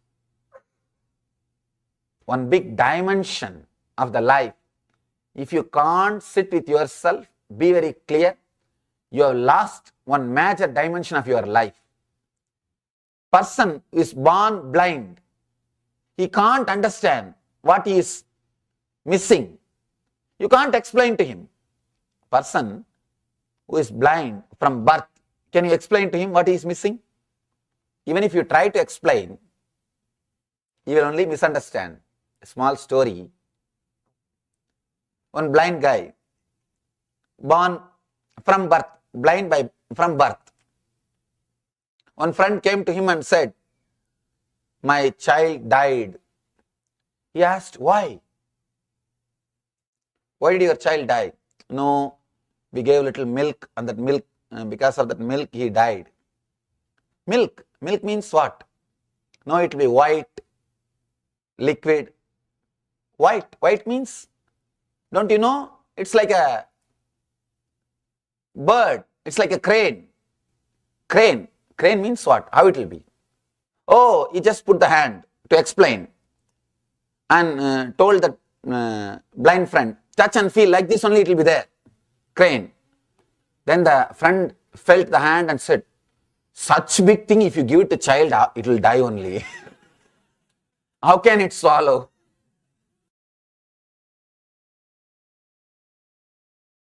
If you try to explain something to a person who is blind from birth, he can't relate. And you can't even make him understand what he is missing. Same way I tell you, if you can't sit with yourself, what you are missing, I can't explain. Not able to sit with themselves means does not have so much of inner space, so much of suffocation, so much of suffocation. Get all the unnecessary furniture and junk from your inner space out. See, now it's like you got too many furnitures, not only furnitures. Somehow you feel all this junk will be useful sometime. These mad people, if you have seen, the mad people, they will go around and collect everything. Every cover, bag, all the things from the road. And if you ask them why, no, it will be useful at some point. They will keep all those things in the house and they will be sleeping outside. Now that is what we are doing. We have collected enough furnitures and junk. Furniture means which you are using now. Junk means which you are thinking you will use it in the future. But you will never use it. Collecting everything and keeping in the inner space, and you are sleeping outside. You are never able to enter in your inner space. So much smell. It is so dirty. You always live outside with your TV, with your iPad, with your laptop, with your car, or with some other entertainment programs. You not able to sit with yourself means you are not able to enter into your own home, your own inner space. Understand, you are completely cheated by this consumeristic culture. The worst thing which can happen to human beings is being cheated by the consumeristic culture. Consumeristic culture means you can have anything, have more, have more, have more, have more. What to do? That later on will take care. That will think later on. Now have more. You are bombarded with desires. You are blasted with advertisements. Constantly. So much of please don't mistake me. I am not disrespecting, but I am telling you the truth. So much of advertisement for food and medicine is not good. See, constantly you are seeing the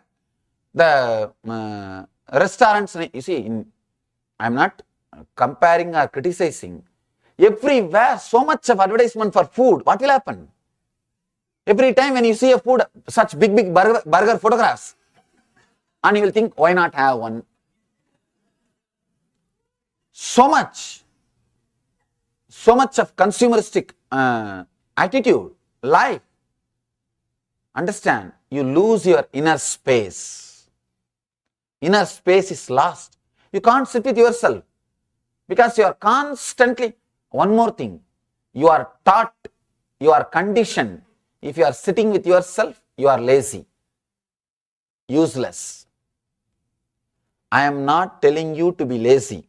I am not encouraging you to be lazy. But I am saying, when you want, you should be able to sit with yourself. You should have integrity, clarity, freedom, energy, just to sit with yourself. Person who can't sit with himself, he may have anything, he will not have his self. You may have anything. You may can't. Why people need so much of entertainment? I have seen the people in India, I have seen, they will be 80 or 85. They would have got married, their sons would have got married, their grandkids would have got married, nothing to do. Even they can't sit with themselves.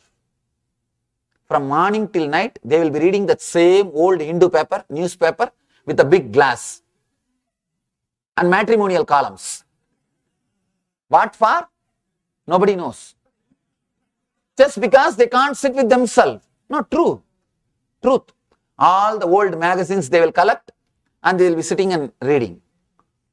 What is there in the old newspaper? No, what else is there to do?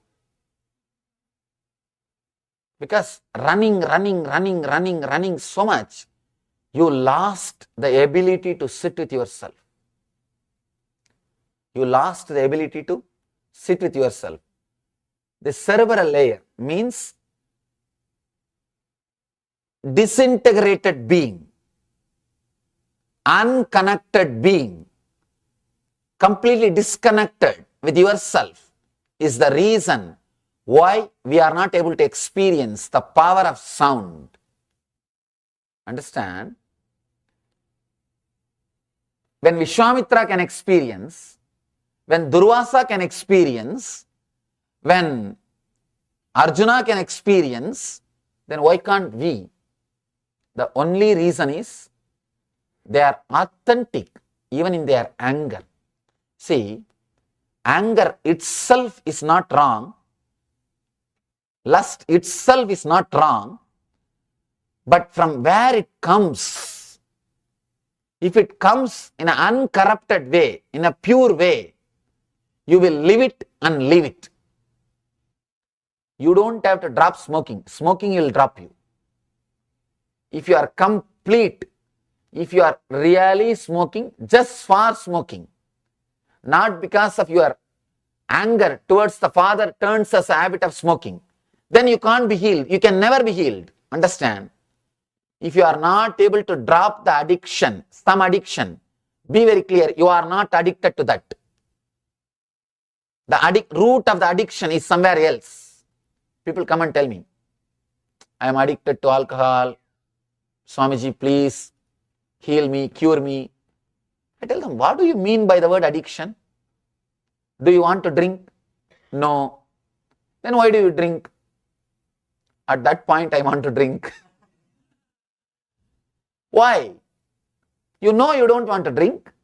How can you say you are not able to control? People ask me, please you control me, Swamiji. What do you mean by it? You want me to take away your car key?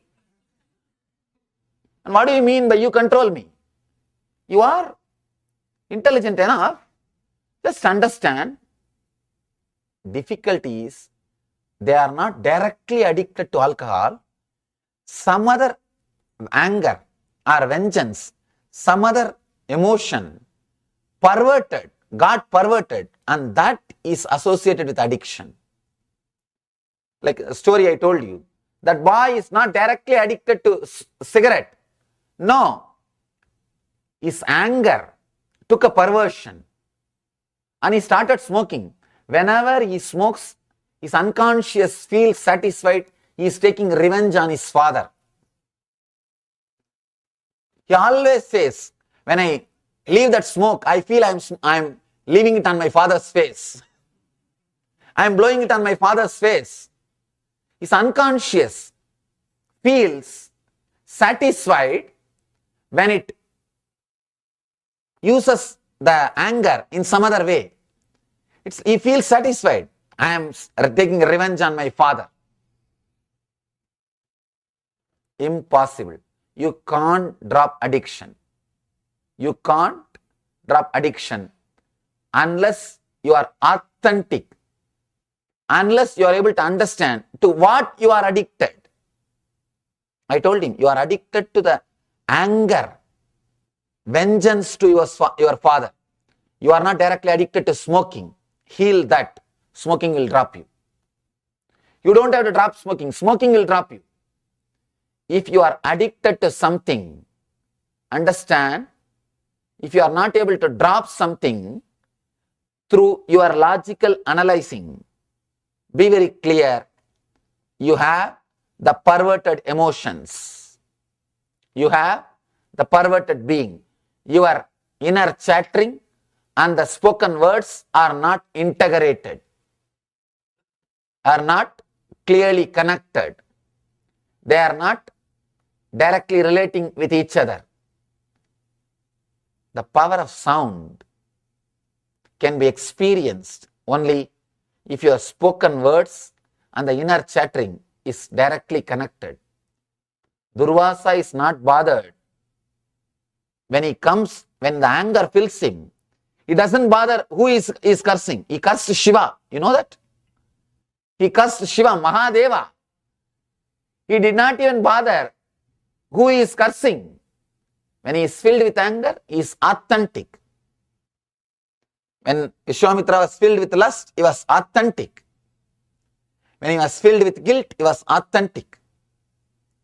When you are authentic with any emotion, when you are directly connected to that emotion will liberate you. It will liberate you. No emotion will bind you.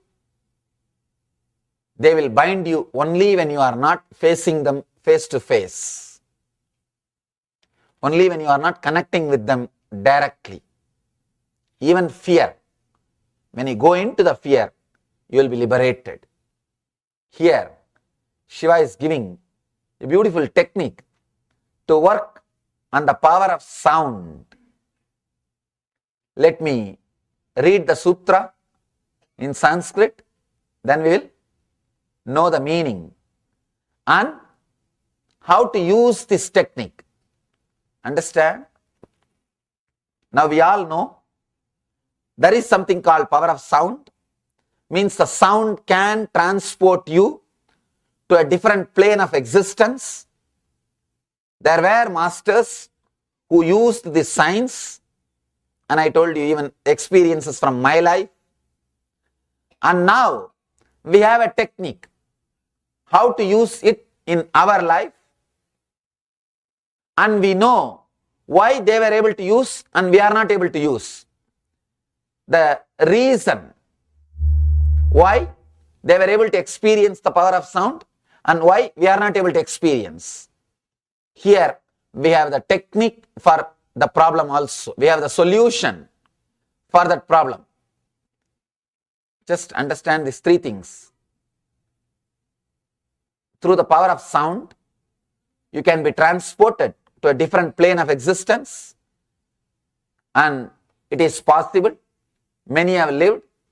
Second fact, we are not able to live. Something is wrong with us.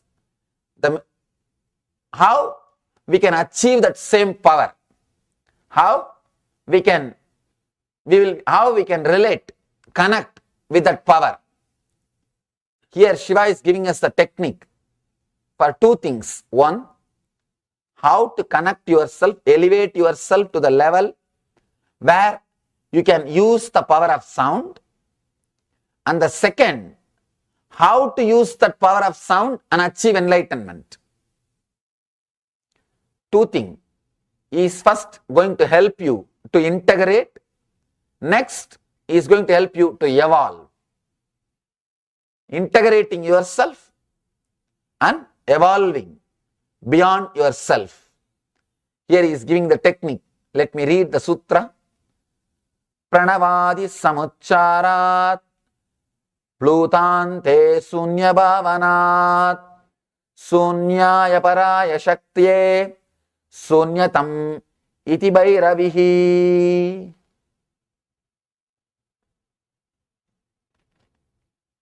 Again, the big problem is translation. Sanskrit is such a poetic language. You can't translate poems.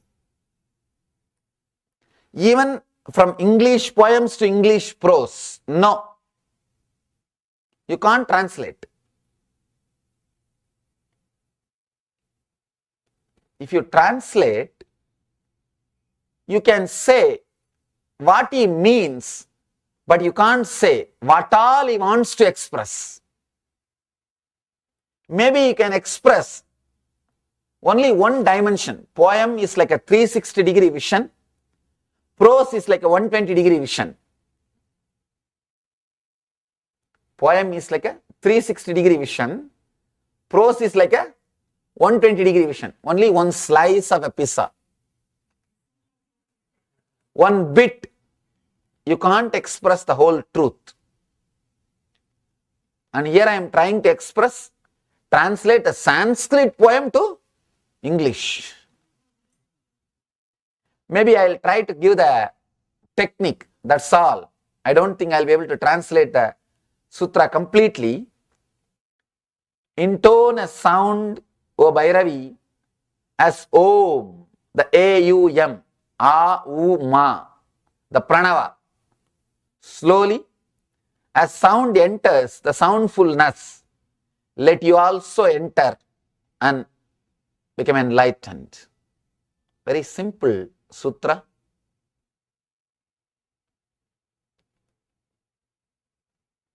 If you don't understand the sutra, it's okay. Understand the technique, that's more than enough. I'll explain the technique. I'm reading the sutra just for future, just to put it on record. Pranavadi samucharat pludante sunya bhavanat sunyaya paraya shaktya sunyatam eti bhairavihi.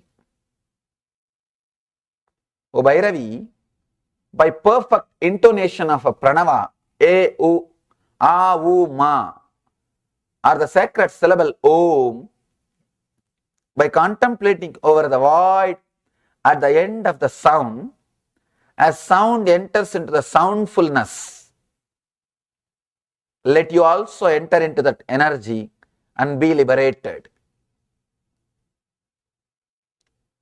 This is the technique from Mahadeva to Devi.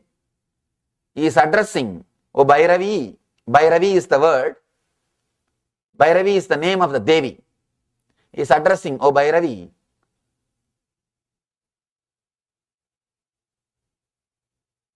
use this technique and experience, let the people experience enlightenment. This technique is given for us through Devi. Devi is enlightened, no doubt. It is given to us so that we will become enlightened. This Murti is made out of the Dhyana Sloka from this book. In this book, it describes Devi was sitting in the lap of Shiva and he was teaching the Shiva Sutras. The same way this Murti was designed. Because I feel this is the book of the books. This book is beyond, incomparable. No other book can claim that they have solution for all possible problems.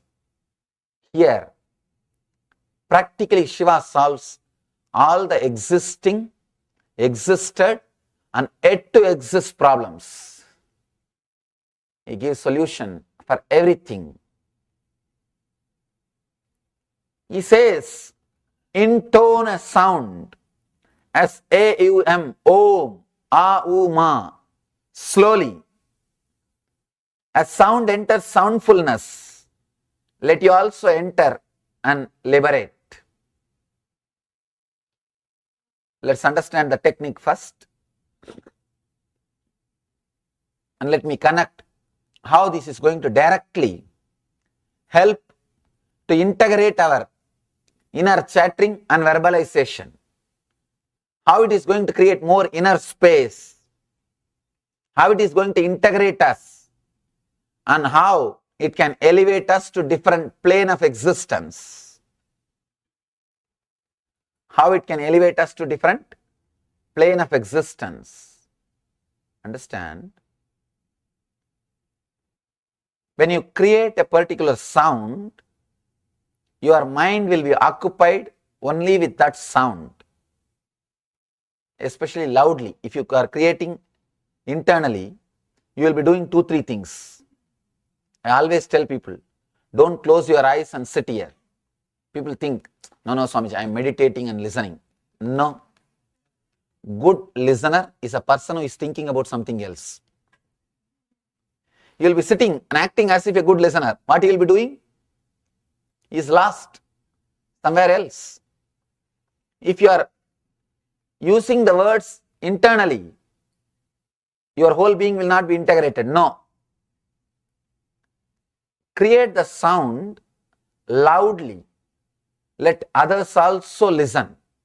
Actually, you listen what you think only when you talk to others. See in your life, many times, when you talk to others about your idea, you yourself get new ideas.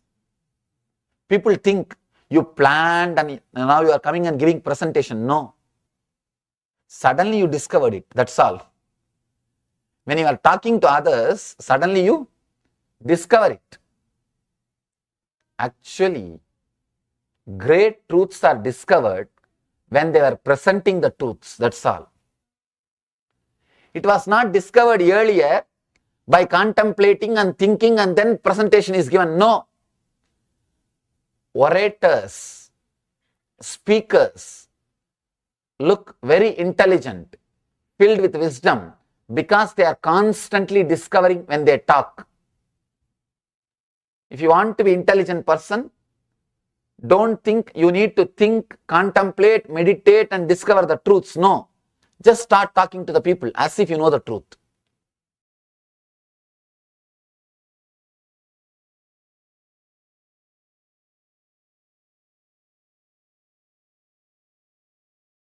No, some of the great truths in Sanskrit, we say, by listening, you learn only 1/4. By meditating and contemplating, you know half. The third portion, you will learn only when you talk to others. And the fourth part will be experienced through the experience. You will become a complete being when you experience it. 25% of truth and the knowledge and the new things can happen to you if you talk loud. If you talk to others, 25% new things can happen to you. That is why people go on talking. Now, because once you found the neck, God, when I am talking, New things are coming up into my being. I am expressing new things. You start enjoying talking. Even if you don't have somebody, just catch somebody. Or you have pets who can't run away.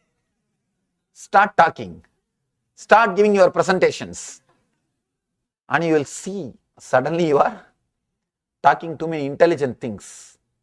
And things are falling in tune. Here, Shiva also says, start loudly. Only then you will be listening.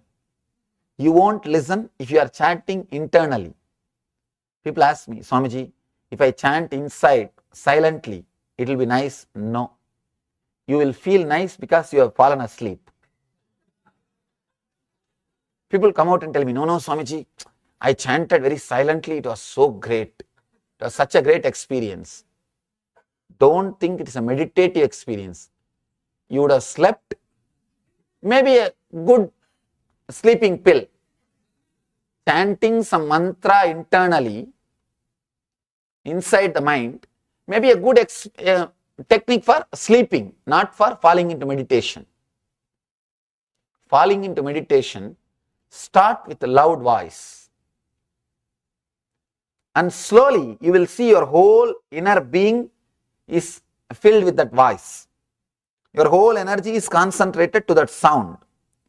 Now, slowly reduce the sound.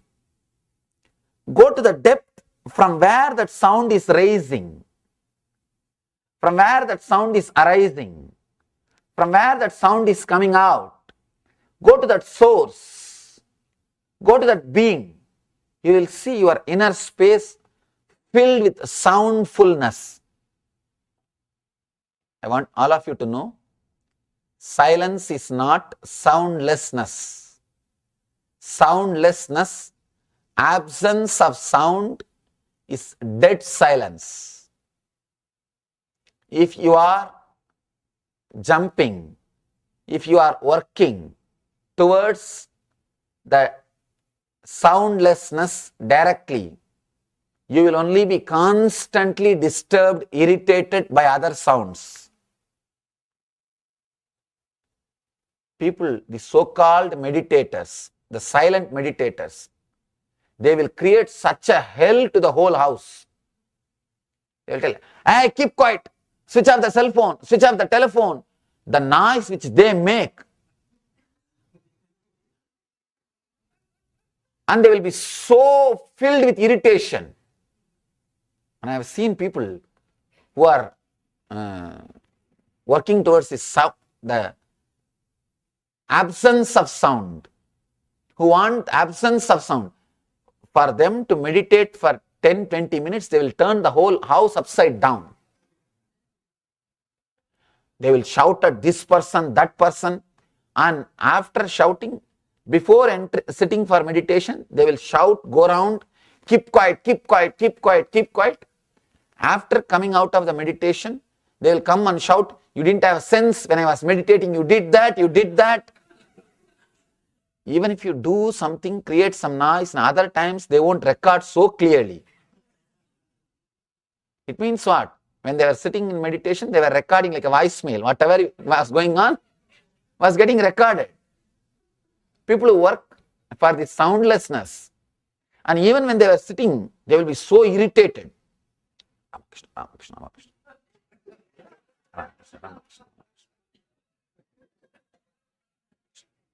Don't you have a sense? I am meditating. Keep quiet.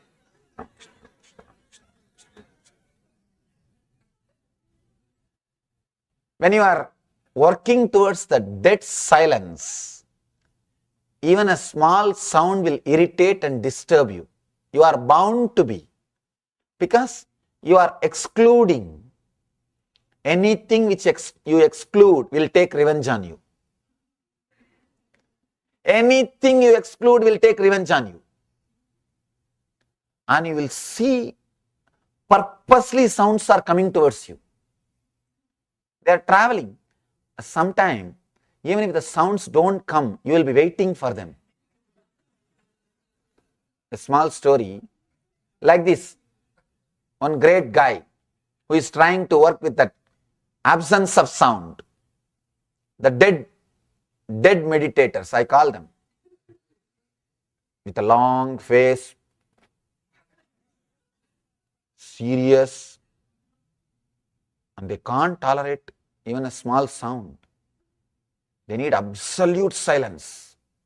Absolute means pin drop silence. One fellow, like this guy, sitting in the banks of lake, the village tank, and meditating. That's where people usually meditate after taking bath. They will sit there and meditate. One day I heard the sound of anklets. One girl came to fetch water. First anklet up, the sound of anklets. When they put the pot in the lake, when the pot gets filled, that sound. That fellow opened the eyes and saw. Irritated, shouted, "Don't you have sense? I am meditating here. Why don't you come without anklet?" Next day, she came without anklet. But the water fetching, that sound, he got irritated. He shouted, "Why don't you come with some other vessel which will not create sound?" The third day he was sitting in meditation, just expecting that anklet sound and the water sound. The third day, even if you don't get the sound, you will be just expecting to get irritated, to get that sound. You will be waiting for some sound. When you want complete the soundless silence, you are in trouble. Here Shiva says, enter into the soundfulness, the intensity of sound. Then no sound can disturb you. No sound can disturb you. He says, go into that sound, source of the sound. That's what we call anahata dvani, uncreated sound. The sound which is not created, which is not created by two things hitting. Ahata means created or hitting. Anahata means uncreated. The primal sound. When you go to that soundfulness, you will experience a sound which is silence, the silence which can't be disturbed by any sound. Silence which can't be disturbed by any sound is the true silence. Silence is not absence of sound. Silence means intense living silence. Understand? I am giving a new meaning for the word silence. Intense living silence, not dead graveyard silence. These guys who are working for the dead silence, soundlessness, even in graveyard they will not be relaxed. They will say, oh, the air sound is coming, or some bird chirping. They will be disturbed by some sound. If you are excluding, you will be disturbed. If you are including, nothing can disturb you. Shiva is a great master who includes everything. Who includes everything. Let me describe the technique so that you can play with this technique. Play with this powerful technique. Understand? This technique will do two work. One, will first heal you, integrate you, so that you can start experimenting and experiencing the power of sound. You will achieve the state of Vishwamitra, Vasishta, Durvasa. You will be able to play with the power of sound. The second thing, you will be able to use this same technique to elevate you to the enlightened consciousness. Healing you is one part, elevating you is second part. Healing you means bringing you to the level of Durvasa, Vasishta, the Vishwamitra. Elevating you means what I said, that just by sound you can walk on fire, you will not be burnt. That is elevating. Transporting you to the different plane of existence. Both can be done by just this one technique. People ask me, technique seems to be so small, how can such big work happen, Swamiji? It feels like too good to be true. Understand, when you get a key, when you get a small key, if you start analyzing logically, gosh, such big house, such small key, I think this owner is cheating me. Do not use your negative logic before you try. Just try. Try for a few days. At least you should have tried few times, then you can decide whether it opens or not.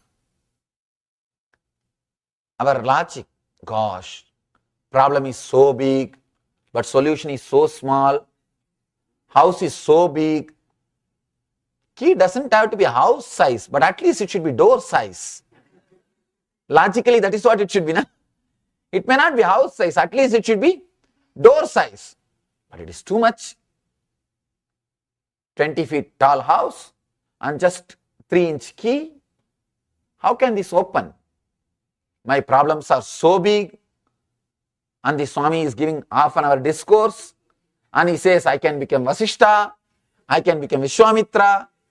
What he means by it? Understand, I am not here to give you any false promise. No. I am not here to give you something which is too good to be true. I am here just to share the things which I experienced, and just to share the technology which millions have experienced. Millions have experienced. This technology is developed by at least 2 million inner scientists with 10,000 years of research and development, practiced by 1 billion people around the world. This is the essence of the Vedic tradition. Vedic tradition boasts at least 10 million inner scientists and 10 million inner science laboratories. In India, we have 1 crore temples and ashrams. 1 crore temples and ashrams where every day congregation happens. We don't believe in holiday religion. No. Every day congregation happens.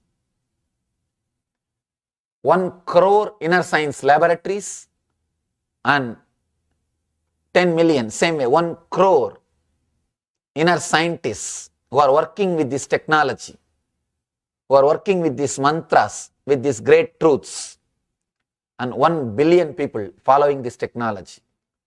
Understand, I am expressing the experience of the great masters. All you need to do, just play with these techniques. You don't even have to be a serious meditator. Serious meditator is a guy who is depressed. No, really. All the so-called serious meditators, depressed fellows, they can't laugh. No, really. Just go to the serious meditators' places, they can't laugh. They can't laugh. They lose the nature. They become so serious and so arrogant. God, even God can't help them. Because they become arrogant in the name of God. They become serious in the name of simplicity. They will try seriously to be simple. They will try so seriously to be simple. The whole joy is lost. Being simple means being with all your mistakes. That's all. Nothing else. That's all. Just accept yourself. If you can't accept you, at least accept you can't accept you as you are. That's all. Either accept yourself with all your mistakes, or accept you can't accept you. At least that. Over. But they will try their best. No, first this, first that. And the step-by-step process creates all confusion. Here, Shiva gives you simple and straightforward techniques. That is why this book did not become popular. Now really, if Shiva gives you some complicated techniques, then people feel ego satisfaction. Now really, they feel their ego is satisfied. They feel they received something worthy. Simple things do not appeal to an intellectual mind. Simple things people don't feel connected to it. They become so complicated. Anything which is very complicated, they feel connected. I've seen, when I tell people, go around the hill 10 times in my native place, that going around the hill is a famous tradition. 16 kilometers, they will have to walk 10 miles. If I tell them, please go around that Arunachala hill, do the Girivalam for 10 times, they will leave so happily that they will go out and tell, Swamiji gave me big solution, all my problems disappeared, I am so happy I came and met him. If I tell them, please sit for 10 minutes and meditate every day, I think this Swami doesn't know much. This Swami doesn't know much about spirituality. It's okay, I think he is after all young person. He will not know too much about spirituality. I think anyhow, whatever he knows, he told me, but I will go for second opinion. See, when you tell something which is straight, people feel it's okay. I just came to see what he tells. I just came to check out. And they don't feel connected. And if you teach them, if you nicely blast them, actually you should beat them, then they are happy. They are quite happy. Yes, I paid $200, I got some material. I learned something. But here Shiva is straight away giving a simple technique. He says, chant the Omkara loudly with that same loud expression. Go into the source from where the sound is coming from your being. He is not telling you how to sit. He is not even telling you should not lie down. You can even lie down. He is not putting any condition. He is not giving you anything else. He is not telling you should not eat this, you should not eat that, you should not do that, you should not do this. Nothing. Actually, inside, unconsciously, everybody wants some do's and don'ts. Because you are trained to live with the do's and don'ts. Here, Shiva is not giving any do's and don'ts. No. He is just giving you the technique and he is telling, be authentic. That is where the problem starts. That is where the problem starts. It is too simple. If it is very complicated, you start feeling connected and you start practicing it. If it is too simple, because you don't feel any respect towards it, you don't practice it. That's why I always tell people, in our meditation camps, I make them do there itself. Once you do, then you know. Then you know the power of it. Then you know the power of this technique. Today, we will also, just for 10 minutes, we will try this technique and see the power of it. See, if I just give you the glimpse of this meditation, only one experience with this meditation, you will not stop doing it. You will never miss it. Giving one glimpse of this great technique is what we call initiation, diksha. Diksha means making the person experience at least once, so that he will continue. He will continue to experiment. See, if you experience once, that's enough. You will continue to experience. You will continue to practice. But till then, your intellect will be playing its own game. At least once I should show how the key opens. Then if I hand over the key, you know, yes, this key opens this house. Then you can be inside the house or outside the house. You will have confidence. This key opens. even if once I don't show, you will not even have the confidence to use the key.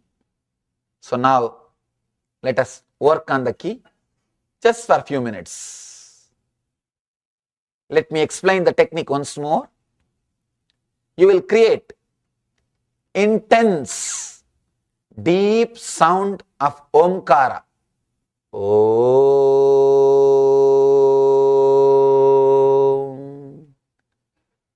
When you create that sound, for a few minutes you will be listening to that sound.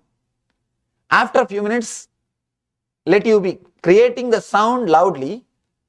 Along with that, just internally search the source of the sound, from where that very vibration is coming. Where is the source of that vibration, that sound? Understand? First you will listen the sound which you are creating. Then you will go to the source of the sound, from where the sound is coming.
All of you can relax now from this intense Omkara meditation.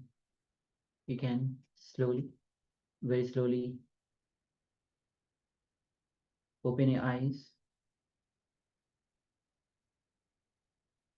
and just be in that space of soundfulness, the source of the sound itself.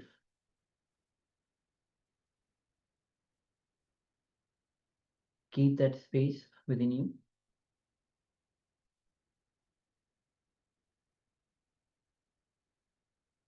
And with this, we'll be entering into the power manifestation. Yes, just before we do so, we'd just like to welcome Ma Anandeshwari. Jandama, welcome. Good to have you with us.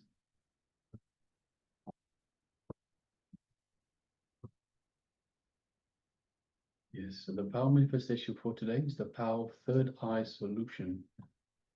So we have, in the previous round, looked at providing a solution to another person's questions. So this power of third eye solution is asking the divine, asking Swamiji to provide a solution to a burning question that we have, or an answer for a solution that we are thinking about, whether we should go ahead with that or not. So in this round, we will be once again looking towards ourselves, looking for a solution or an answer to a question that we have, that we want to have answered once again. So requesting everyone, let us get ready, let us sit comfortably. Let us first have a think through, have a think of the question that you want, or an answer that you want Swamiji to provide your response for. A solution that you want checked, an answer for. Just think through. And once you have that solution, keep it in your third eye.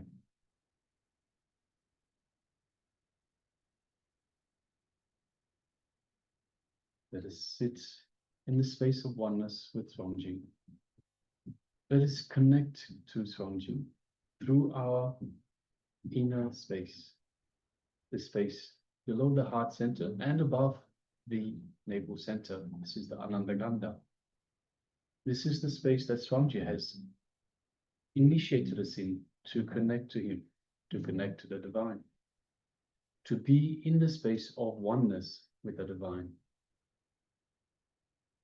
So let us sit with the intention, the full intention to manifest this power, the full intention to let Swamiji manifest through us, let Swamiji reveal to us the answer to our burning question, a solution to our situation, whatever it might be.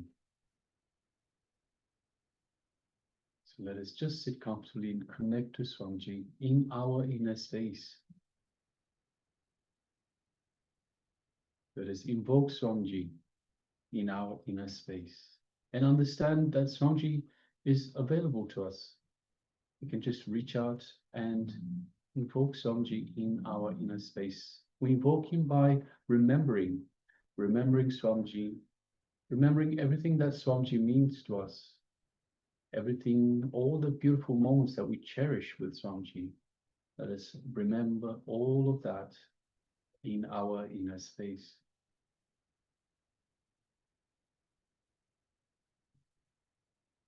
And through this remembering, let us feel this feeling connection that we have to the Master. And let us feel the space of oneness with Swamiji in our inner space. Understanding that we are divine beings. We are Paramashiva. There is nothing but Paramashiva. Nothing but Paramashiva exists. So we are naturally in oneness with Swamiji, with the divine.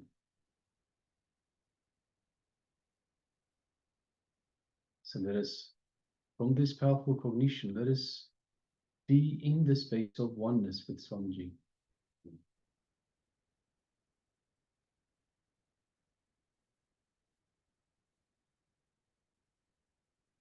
just take a moment and feel all of that in your inner space.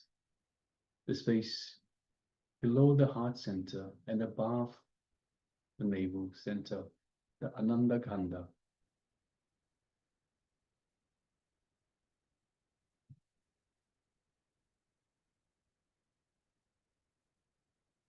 Now let us shift our awareness just gently to the third eye, in between the eyebrows. And let us visualize Swamiji in our third eye. Let us gently look through our third eye into Swamiji's third eye. And as we do so, we feel an energetic connection to the Master. We feel a light buzzing sensation in our third eye, as Swamiji is awakening our third eye and energizing it for this power manifestation.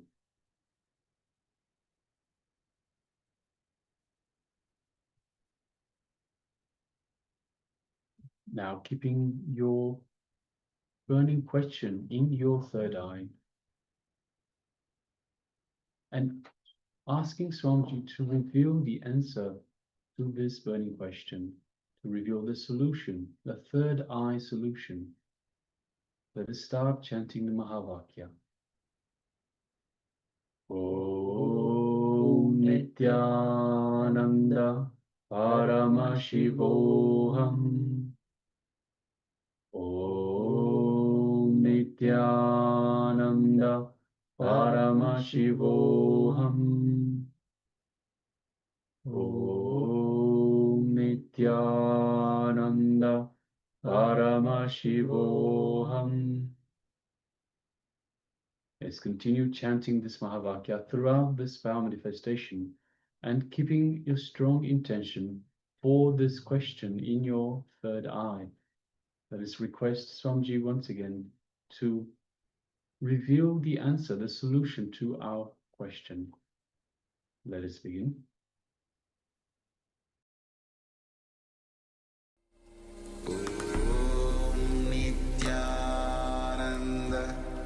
Paramashivoham.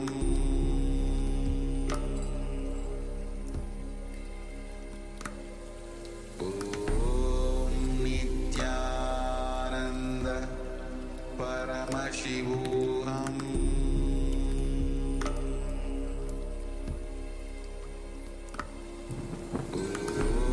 Om Nityananda Paramashivoham. Paramashivoham. Om Nityananda Paramashivoham.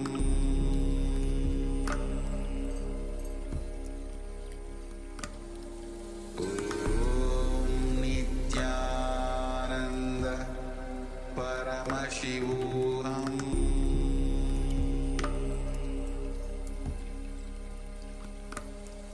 Om Nityananda Paramashivoham.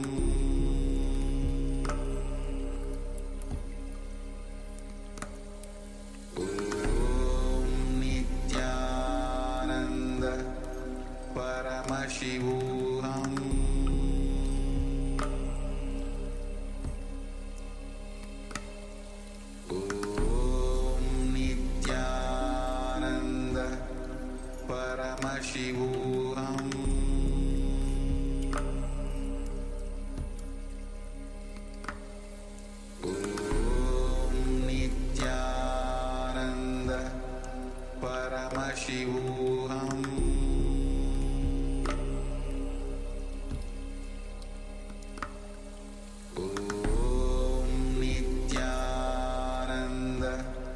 Paramashivoham.